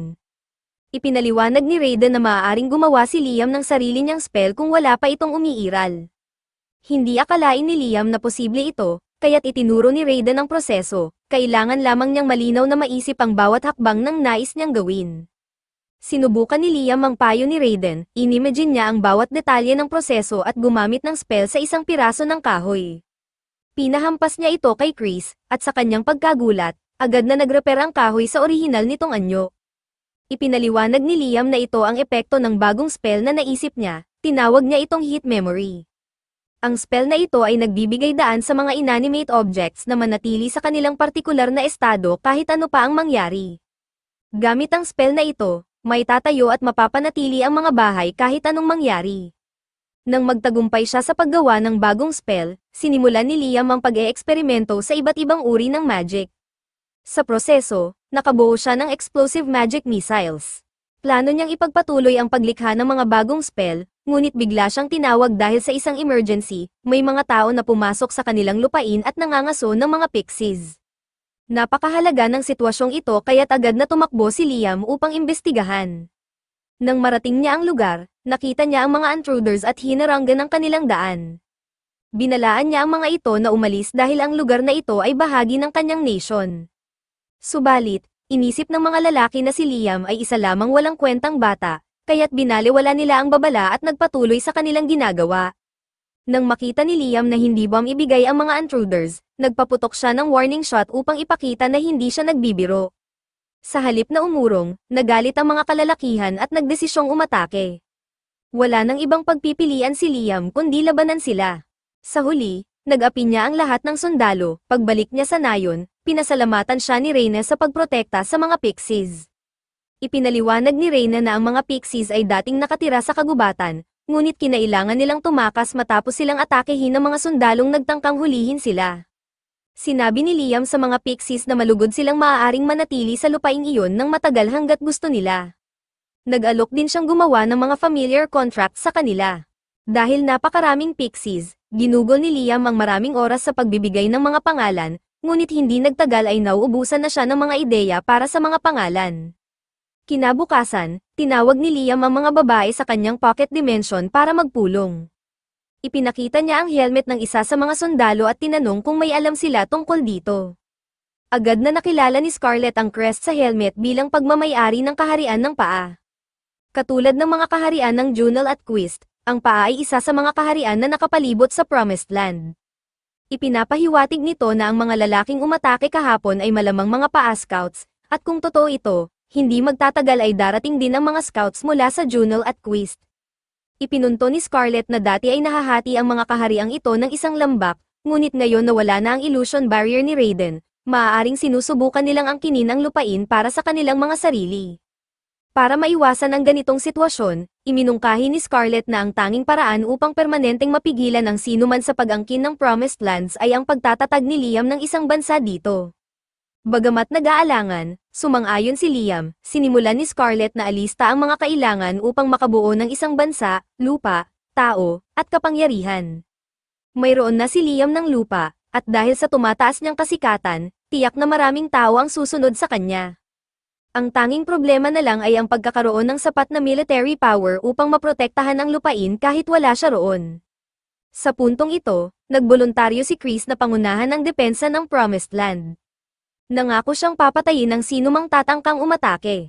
Bagamat hindi sang-ayon si Liam sa marahas na tono ni Chris, alam niyang ang mga Wolfmen ay natural na mahusay sa labanan. Kaya't nagdesisyon siyang ipagkatiwala ang seguridad ng lupain ito kay Chris at sa kanyang mga kasamahan. Sinabi ni Scarlett kay Liam na ang kailangan lang niyang gawin ay ipagpatuloy ang pagpapatayo ng kanyang nayon habang ipinapakita ang kanyang lakas sa pamamagitan ng pagtataboy sa mga kaaway. Sa kalaunan, mapagtatanto ng mga kalapit na kaharian na mas kapaki-pakinabang na makipag-alyansa sa kanya kaysa labanan siya. Sumang-ayon ang lahat sa planong ito, gayunpaman, kinabukasan, mas mabilis na umusad ang mga pangyayari kaysa inaasahan ni Liam. Dumating ang isang lalaki na nagpakilala bilang Leonardo, isang noble mula sa kaharian ng Jill, na ipinadala ng kanilang hari upang makipagkita kay Liam. Ipinaliwanag ni Leonardo na ang kaharian ng Jill ay ayaw makipaglaban kay Liam, kaya narito siya upang mag-alok ng alyansa. Bilang bahagi ng alok, handa ang hari ng Jill na ihandog ang kamay ni Princess Scarlett kay Liam sa kasal. Bagamat nagtataka si Liam dahil wala pa siyang nagagawa upang maging karapat-dapat sa ganoong alok, napagtanto niyang maaaring nalaman na ng kaharian ng Jill na ang Promised Lands ay may kaugnayan sa Dragon God. Maaaring sinusubukan nilang makuha ang kanyang pabor dahil dito. Gayunpaman, hindi pa rin siya sigurado kung ano ang gagawin, kaya naisipan niyang gumawa ng telepathy spell upang tanungin si Scarlett tungkol dito. Sinabi ni Scarlett na dapat niyang tanggapin ang alok. Kung sila'y magpakasal, makakabili sila ng hindi bababa sa kalahating taon para mapalawak ang kanilang bansa. Sinunod ni Liam ang kanyang payo at sinabi kay Leonardo na magiging karangalan niya ang pakasalan si Princess Scarlett. Gayunpaman, hiniling niyang ipagpaliban ang kasal ng isang taon upang maitaguyod niya ng buo ang kanyang bansa upang maging karapat-dapat sa royal family. Naiintindihan naman ito ni Leonardo at umalis upang iparating ang sagot ni Liam sa hari. Matapos maayos ang bagay na ito, napagpasyahan ni Liam na bisitahin ang mansyon ni Princess Scarlett sa royal capital. Dahil napakahaba ng biyahe, ginamit niya ang kanyang clone bilang escort ni Scarlett pabalik sa capital. Nang makarating ang clone, ginamit nito ang teleportation magic upang dalhin ang totoong Liam roon. Ngayon na nakarating na si Liam sa mansion ni Scarlett, maaari na siyang bumalik dito anumang oras. Ngunit dahil ito ang unang beses niyang makarating sa royal capital, ninais niyang mag-sightseeing. Gayunpaman, bilang pinuno ng ibang bansa, kailangang panatilihin ni Liam ang mababang profile upang maiwasan ang anumang hindi kinakailangang atensyon. Habang nasa mansion, inimbitahan ni Scarlett si Liam sa loob upang magtsaa. Ngunit bago pa man siya makapasok, naramdaman ni Liam ang presensya ng enerhiya ni Raiden na nagmumula sa lugar. Tinanong niya si Scarlett kung may anumang bagay sa loob na maaaring konektado kay Raiden. Napansin ni Scarlett na may isang bagay na tumutugma sa deskripsyong iyon, kaya't dinala niya si Liam sa cathedral ng mansion. Doon, ipinakita niya ang isang estatwa ni Raiden na napreserba ng kanyang pamilya sa loob ng maraming henerasyon. Laking gulat ni Raiden nang makita ang estatwa dahil matagal na niya itong nakalimutan, libu-libong taon na ang nakalilipas. Sinabi niya kay Liam na lumapit at gumamit ng isang all-clear spell. Nang gawin ito ni Liam, nagliwanag ang estatwa at ang enerhiya nito ay lumipat sa katawan ni Scarlet. Napansin ni Scarlet na ngayon ay nakasuot siya ng isang makapangyarihang armor, at naramdaman niya ang isang napakalakas na enerhiya na dumadaloy sa kanyang katawan. Sinubukan niyang gamitin ang isa sa mga spell ni Liam, ang Holy Lance, at nagawa niyang ilunsad ito. Ngunit pagkatapos nito, labis siyang napagod dahil nagamit niya ang lahat ng kanyang mana. Sa kabila nito, kahanga-hangang nagawa niyang gamitin ang spell, lalo na't imposible itong gawin dati. Ipinaliwanag ni Raiden na ang armor na suot ni Scarlet ay dinisenyo upang palakasin ang kakayahan ng sinumang nagsusuot nito, at binibigyan din sila ng kakayahang gumamit ng ilan sa mga holy spells ni Raiden. Ngunit sinabi rin ni Raiden na ang katawan ni Scarlet ay hindi pa sapat na malakas upang ma-handle ang buong potensyal ng armor.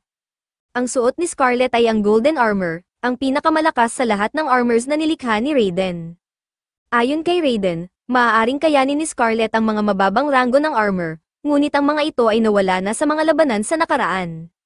Gayunpaman, hindi yun problema kay Liam. Sinabi niya na kung nagawa ni Raiden ang armor noon, kaya niyang i-recreate ito upang magamit ni Scarlet ang kapangyarihan nito nang walang panganib.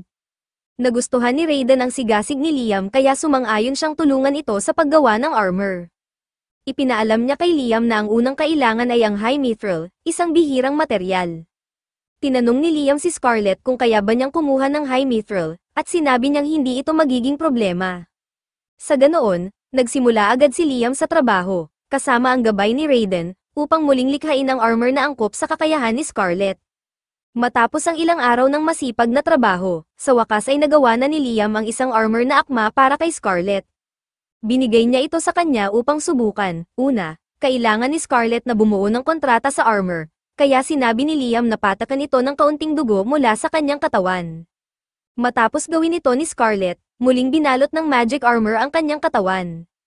Sa pagkakataong ito, nagawa na niyang gamitin ang mga holy spells ni Raiden nang hindi nawawalan ng lakas. Impresyonado si Raiden sa kakayahan ni Liam na gayahin ang disenyo ng kanyang armor ng ganoon kadali.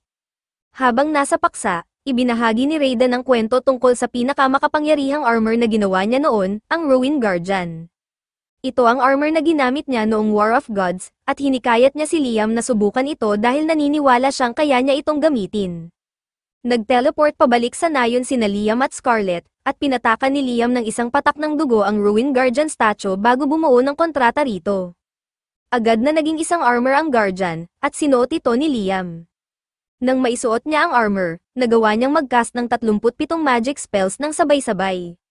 Gayunpaman, ang ganitong antas ng lakas ay labis para sa kakayahan ni Liam sa ngayon, kaya siya ay bumagsak sa lupa dahil sa mana exhaustion. Nagmadali si Scarlet upang tingnan ang kalagayan niya, ngunit sinabi ni Liam na ayos lang siya. Labis ang paghanga ni Raiden sa tagumpay ni Liam, dahil sa kasaysayan, 3 tao lamang ang nakaligtas matapos magsuot ng Ruin Guardian armor, at si Liam ang unang taong nagawang mag-cast ng spell habang suot ito. Sinabi ni Raiden na kung tuluyang ma-master ni Liam ang armor na ito, magkakaroon siya ng kapangyarihang mamuno sa buong mundo. Nararamdaman ni Liam ang matinding pagod kaya ginamit niya ang ilan sa kanyang mana crystals upang makabawi ng enerhiya. Bagamat napakakapaki-pakinabang ng Guardian Armor, napagdesisyonan niyang ipagpaliban muna ang pagsasanay gamit ito at inilagay ito sa kanyang item box. Pagkatapos, ginamit niya ang kanyang teleportation upang ibalik si Scarlet sa capital, bago siya mismo nag-teleport pabalik sa village upang tingnan ang kalagayan ng lahat. Sa unang tingin, mukhang maayos naman ang lahat, ngunit bigla na lamang lumapit sa kanya si Reyna na may dalang mahalagang balita. Ayon kay Reyna, may isang pangkat ng trolls na namataan malapit sa village. Sa normal na pagkakataon, hindi ito magiging malaking problema dahil may 2 klase ng trolls, ang mga mababait at ang mga bayolente. Sa kasamaang palad, ang mga namataan malapit sa kanilang teritoryo ay kabilang sa mga bayolenteng uri, kaya posibleng maging banta sila sa village. Dahil may mga emissaries mula sa iba't ibang kaharian na patuloy na dumarating, mas makabubuti kung makumbinsi ni Liam ang mga trolls na sumali sa kanyang bayan upang maiwasan ang anumang kaguluhan sa pagitan ng mga trolls at mga tao. Dahil dito, nagtungo si Liam sa lokasyon ng mga trolls upang makipag-usap at makipagkasundo sa kanila. Sa kanyang pagdating, agad siyang hinarang ng isang pangkat ng trolls.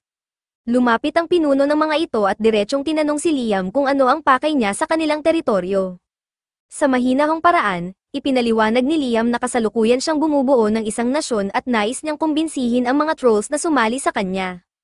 Gayunpaman, hindi pinagkakatiwalaan ng pinuno ng trolls ang mga tao, kaya't agad nitong tinanggihan ang alok ni Liam at pinaalis siya sa kanilang lugar. Ngunit bago pa man makasagot si Liam, biglang sinubukan ng troll leader na durugin siya gamit ang kanyang malalaking kamay. Ginagawa ni Liam ang lahat upang iwasan ang mga atake ng troll, dahil ayaw niyang mapilitan itong saktan. Ngunit kahit isa lang sa mga atake nito ang tumama sa kanya, maaaring maging fatal ito, kaya't kailangan niyang mag-ingat ng husto.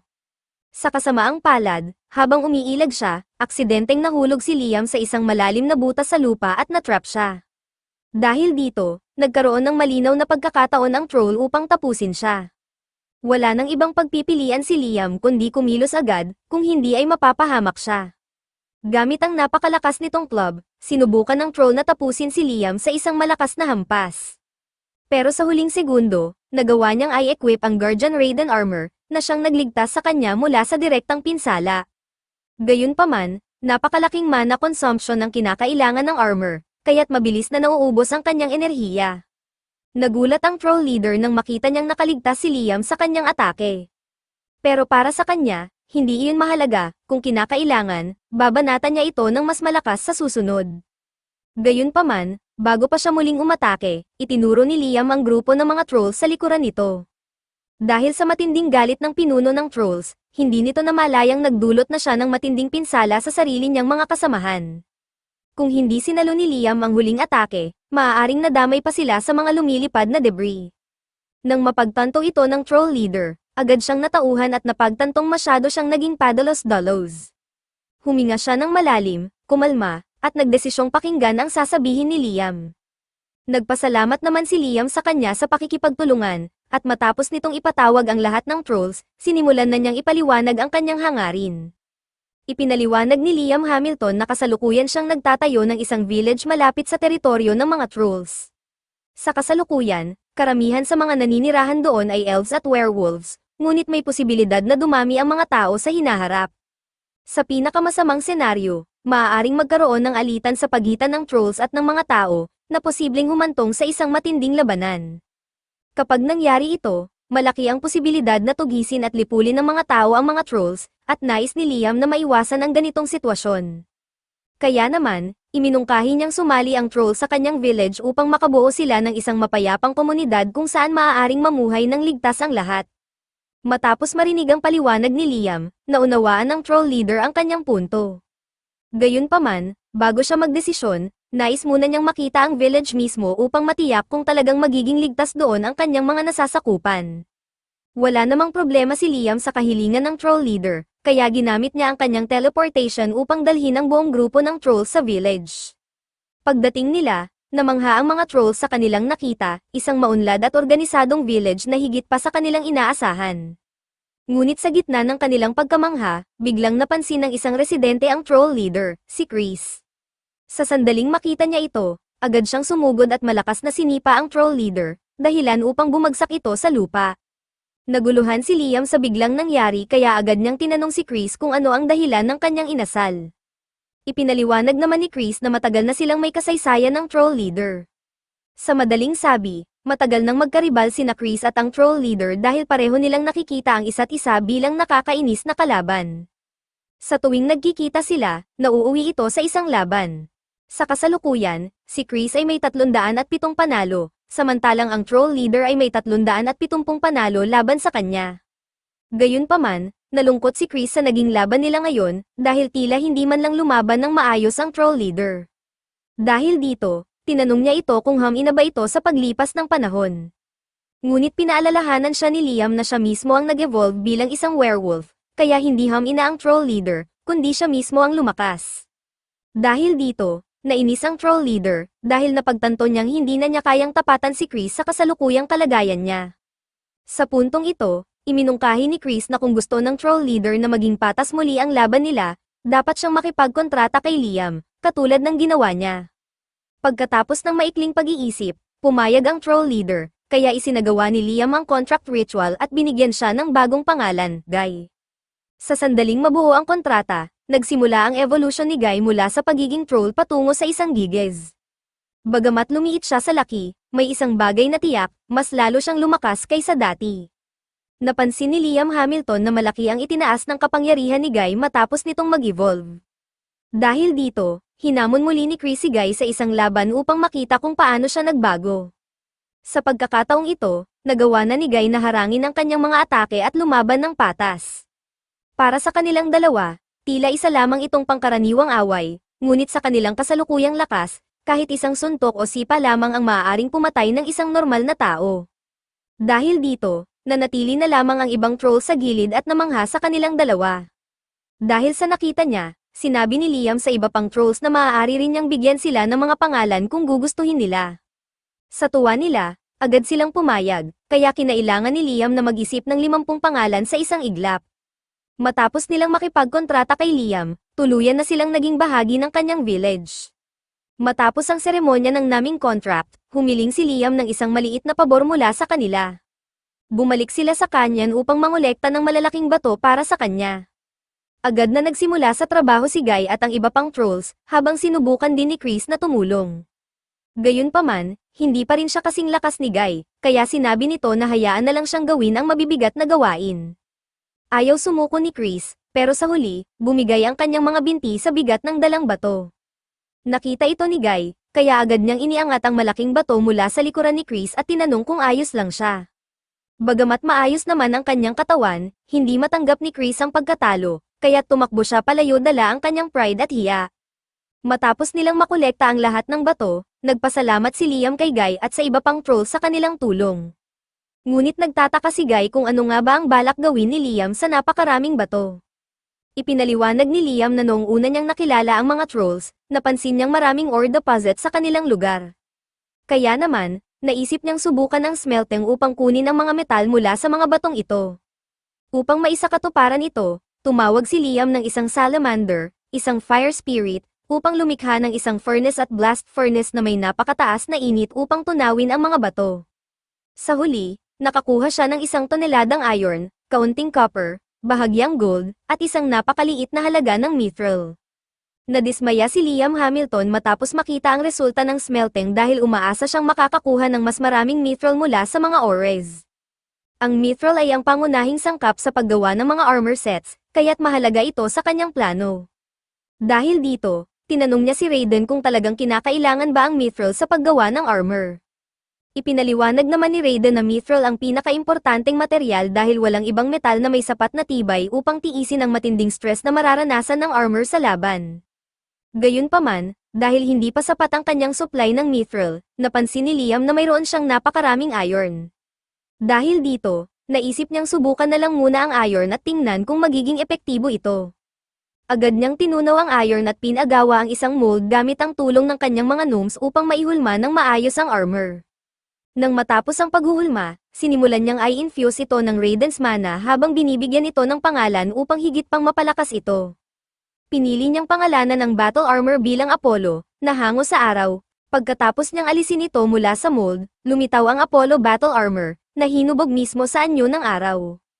Napagtanto ni Liam na mas magiging epektibo ang pagpapangalan kung ang forma ng armor ay babagay sa pangalan nito. Sa kabutihang palad, gumana ang kanyang ideya, at naging matagumpay ang kanyang unang battle armor creation. Gayunpaman, kinaharap ni Liam ang isa pang problema nang dumating ang gabi. Kahit na matagumpay niyang nagawa ang battle armor gamit ang iron, kinakailangan niyang magbigay ng individual na pangalan para sa bawat armor set upang magawa silang gumana ng maayos. Ang problema, naubusan na siya ng ideya para sa magagandang pangalan. Pagkatapos ng isang buong gabi ng pag-iisip, sa wakas ay nagawa ni Liam Hamilton ang 15 sets ng battle armor. Dahil dito, napagpasyahan niyang ipamahagi ang mga ito ng pantay-pantay sa mga elves, werewolves, at trolls. Nagtipon ang lahat sa labas upang subukan ang kanilang bagong battle armor sa pamamagitan ng mock battles, at parehong mukhang nag-e-enjoy sina Guy at Chris dahil mas lalo pa silang lumakas kaysa dati. Habang abala ang lahat sa kanilang pagsasanay, isang pangkat ng bandits ang napadpad sa kagubatan. Nang makita nila ang mga elves, agad nilang binalak na dukutin at ibenta ang mga ito para pagkakitaan. Ngunit tila kulang sila sa common sense, dahil kahit pa elves lang ang kanilang target, hindi man lang nila napansin na nasa paligid din ng isang pangkat ng trolls at werewolves, na tiyak na mas malakas kaysa sa kanila. Buong kumpiyansang idineklara ng pinuno ng bandits na kukunin nila ang mga elves, at hanggat susunod sila ng maayos, hindi sila masasaktan. Napaisip si Liam kung dapat ba siyang kumilos, pero bago pa man siya makagalaw, sinabi ni Reyna na hayaan niya ang mga elves mismo ang humarap sa sitwasyon. Tinawag niya ang isa sa pinakamahina nilang miyembro, si Mina, at inutusan siyang sugpuin ang mga bandits. Kung sa normal na pagkakataon, hindi man lang makakasakit si Mina ng kahit isang langaw, pero dahil sa battle armor na ibinigay sa kanya ni Liam, nagawa niyang patumbahin ang buong grupo ng bandit sa isang iglap. Namangha si Liam sa lakas na naibigay ng battle armor kay Mina. Kung makakagawa pa siya ng sapat na armor para sa lahat ng elves, hindi na nila kakailanganin pang umasa sa iba para ipagtanggol ang kanilang sarili. Ngunit nangangahulugan din ito na kailangan niyang makaisip ng mas marami pang pangalan para sa armor sets, isang bagay na mas lalong nagpapahirap sa kanya. Habang abala si Liam sa pag-iisip ng mga bagong pangalan, sinubukang lumusat ang pinuno ng bandits at ginamit siya bilang hostage. Sinigaw nito na dapat sundin siya ng lahat kung ayaw nilang mapahamak si Liam. Gayunpaman, walang ni isa sa mga residente ng village ang nag-react, alam nilang walang kakayahan ang bandit na saktan si Liam. Sa loob lamang ng isang segundo, isang power missile ang tumama sa panga ng bandit leader, dahilan upang ma-uppercut ito hanggang mawalan ng malay. Nang makita ito ng mga natitirang bandits, agad silang nagpanik at tumakas sa kagubatan, alam nilang wala silang laban kay Liam at sa kanyang hukbo. Kinagabihan, bumalik si Liam sa kanyang pocket dimension upang asikasuhin ang isang mahalagang bagay. Tumawag siya ng water spirits at sinabi sa kanila na nakolekta na niya ang maraming tubig dagat. Kaya naman, hiniling niya sa kanila na paghiwalayin ang asin mula sa tubig upang magamit ito ng mga tao sa village. Sumang-ayon naman ang mga water spirits, kaya sinimulan ni Liam ang pagbuhos ng tubig dagat habang sila ang baalang mag-purify nito. Ngunit, isang water spirit ang lumapit kay Liam dahil may nais itong sabihin.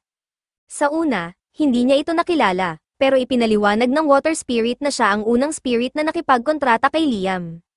Nais lamang niyang magpasalamat, dahil mula nang ma-form ang kanilang kontrata, mas lalo siyang lumakas at nag-evolve.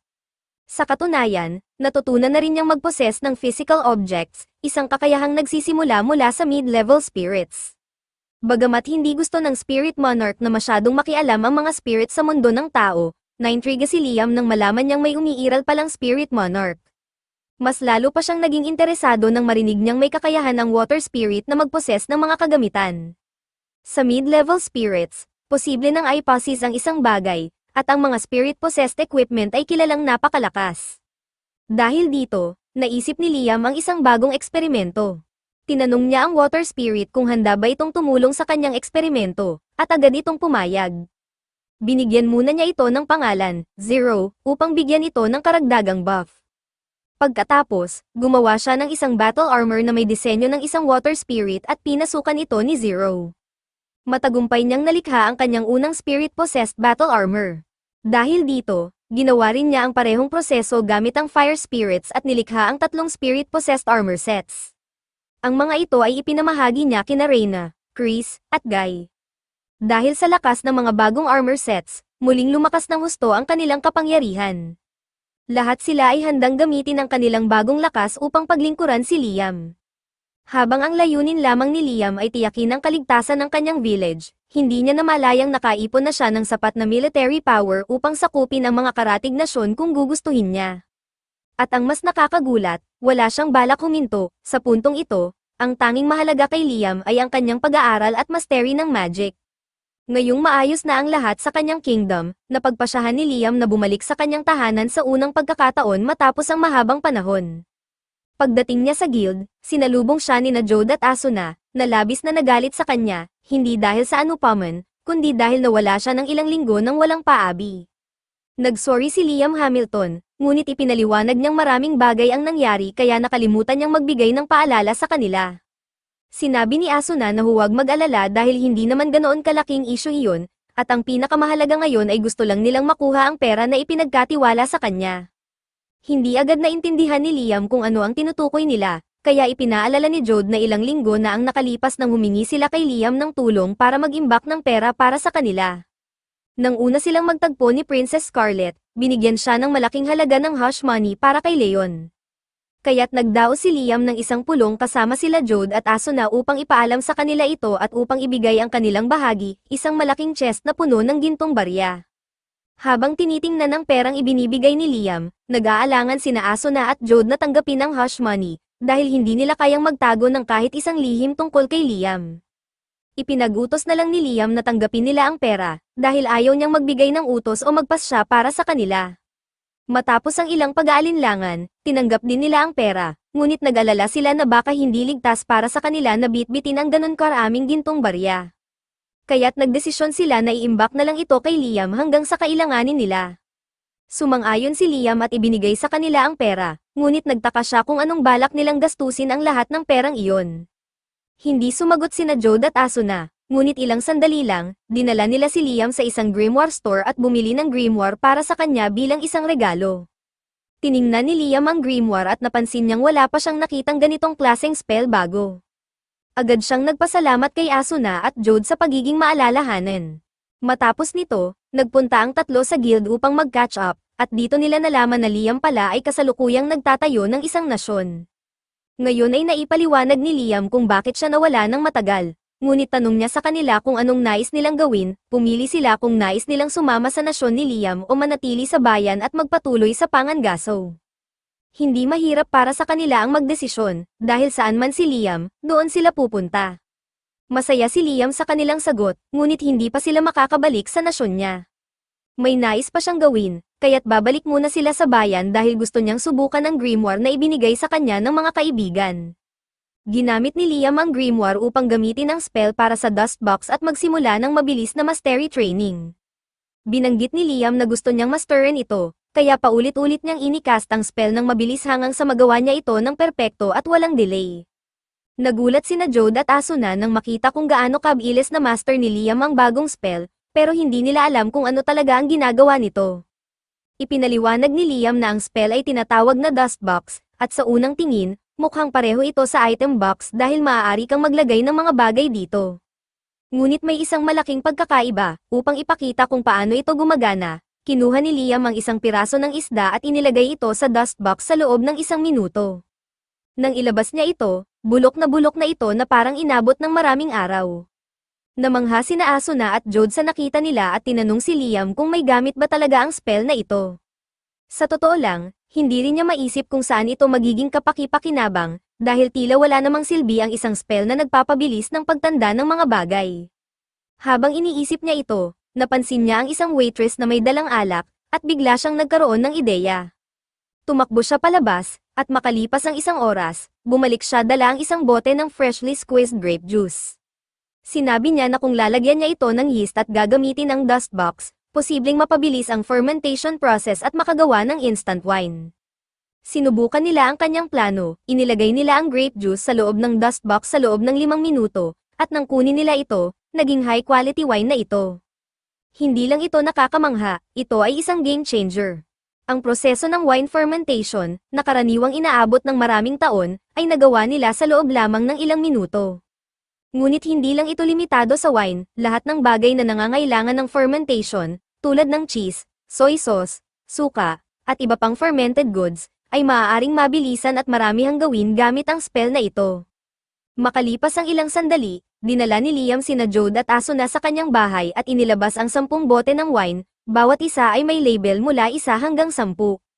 Ipinaliwanag niya na inilagay niya ang 10 bote ng grape juice sa dust box sa iba't ibang oras, ang bote #10 ay nasa loob ng 10 oras, ang bote #9 ay nasa loob ng 9 na oras, at iba pa hanggang sa bote #1 na 1 oras lamang ang ginugol sa dust box.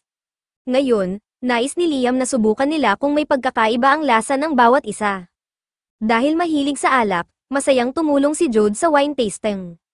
Kinuha niya ang unang bote, tumikim ng 1 higop, pagkatapos ay sumunod sa pangalawang bote, pangatlong bote, hanggang umabot siya sa pang-10 bote. Si Liam ay medyo mahilig sa alak sa kanyang nakaraang buhay, kaya't medyo naiinggit siya kay Jode, na siyang tanging nakakatikim ng wine. Matapos matikman ang lahat ng bote, tuwang-tuwang sinabi ni Jode na ang 1 oras sa dust box ay katumbas ng 1 taon ng fermentation, ibig sabihin, ang bote na nasa loob ng 1 oras ay lasang 1 taong gulang na alak, at ang bote na 10 oras ay parang 10 taong gulang na alak. Dahil dito, Napagtanto ni Liam na maaari niyang i-streamline ang kanyang produksyon gamit ang spell na ito. Samantala, naiinggit si Asuna dahil si Jode lang ang nakatikim ng wine, ngunit dahil 40 taong gulang na si Jode, siya lang ang may edad para uminom, samantalang sina Liam at Asuna ay masyado pang bata. Matapos ang kanyang eksperimento, dinala ni Liam sina Jode at Asuna sa kanyang nasyon at ipinakilala sila sa lahat.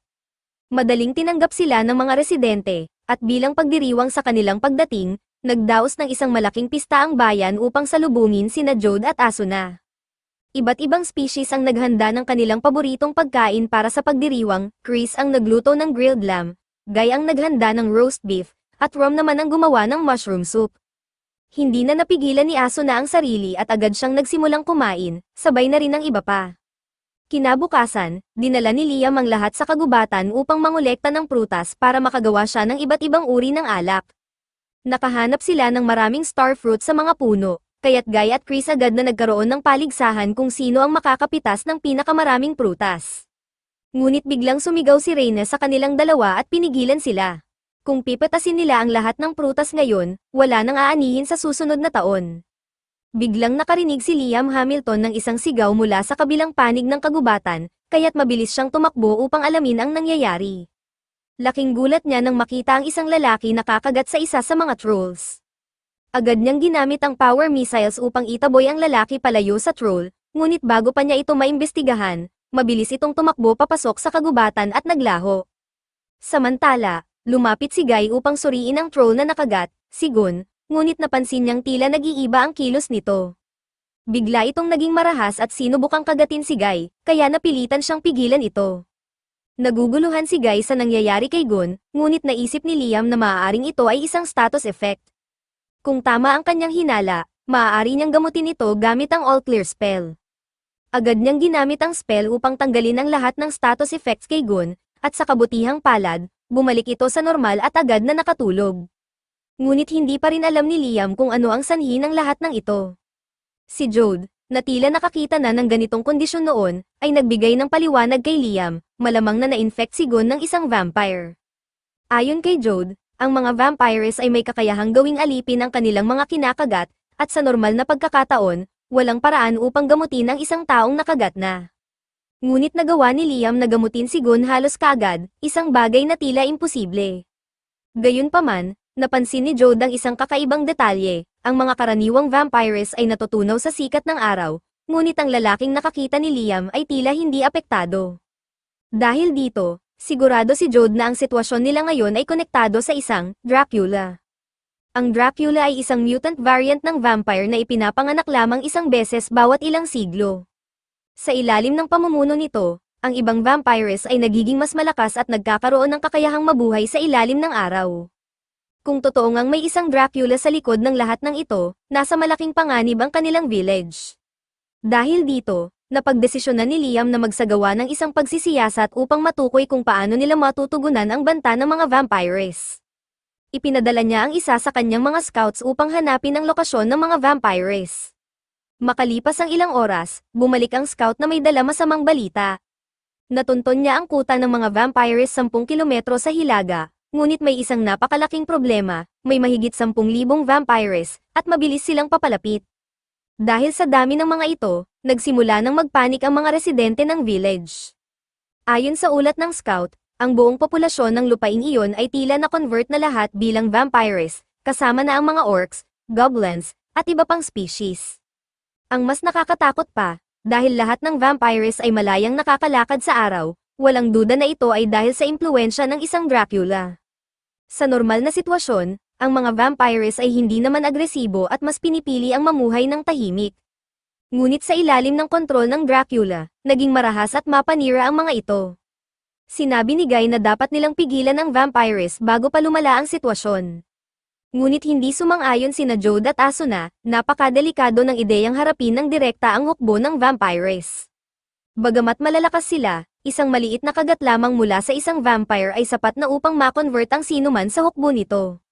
Sumang-ayon si Liam na napaka-risky ng isang harapang labanan, ngunit gusto pa rin niyang gawin ang lahat ng kanyang makakaya upang maiwasan ang paglaganap ng vampires. Kaya't ang unang hakbang niya ay evacuate ang mga kalapit na villages bago pa sila masakop ng vampire horde.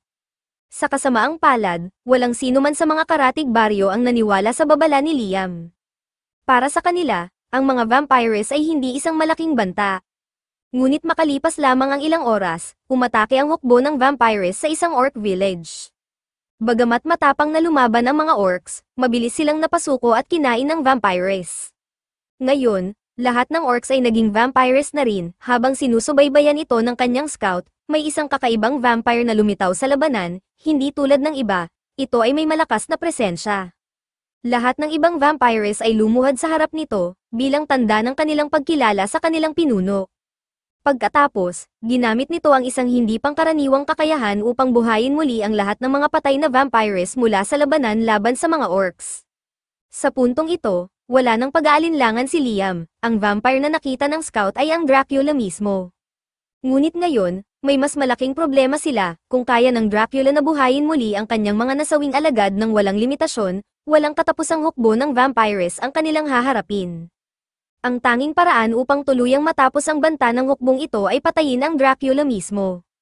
Mukhang imposible nang makalapit kay Dracula dahil sa napakalaking bilang ng kanyang hukbo, ngunit may perpektong plano si Liam Hamilton upang talunin ito. Tinawag niya ang mga tribe leaders pati sina Asuna at Jode upang tumulong sa kanyang estratehiya. Sa huli, ang 5 sa kanila ang humarap sa hukbo ng vampires sa isang makitid na lambak. Habang dumarating ang mga vampires, agad nilang sinuot ang battle armor na ginawa ni Liam at sinimulang lipulin ang mga kalaban. Nagkalat ang mga katawan ng vampires, at habang patuloy silang nagsisibagsak sa kaliwat kanan, napagtanto ni Guy na sapat na ang pinsalang nagawa nila. Panahon na upang umatras at akitin si Dracula palabas. Siguradong sigurado, lumitaw si Dracula mismo sa harapan nila. Bago pa nito ma-revive ang kanyang mga nahulog na alagad, biglang lumitaw si Liam at agad siyang tini-teleport palayo.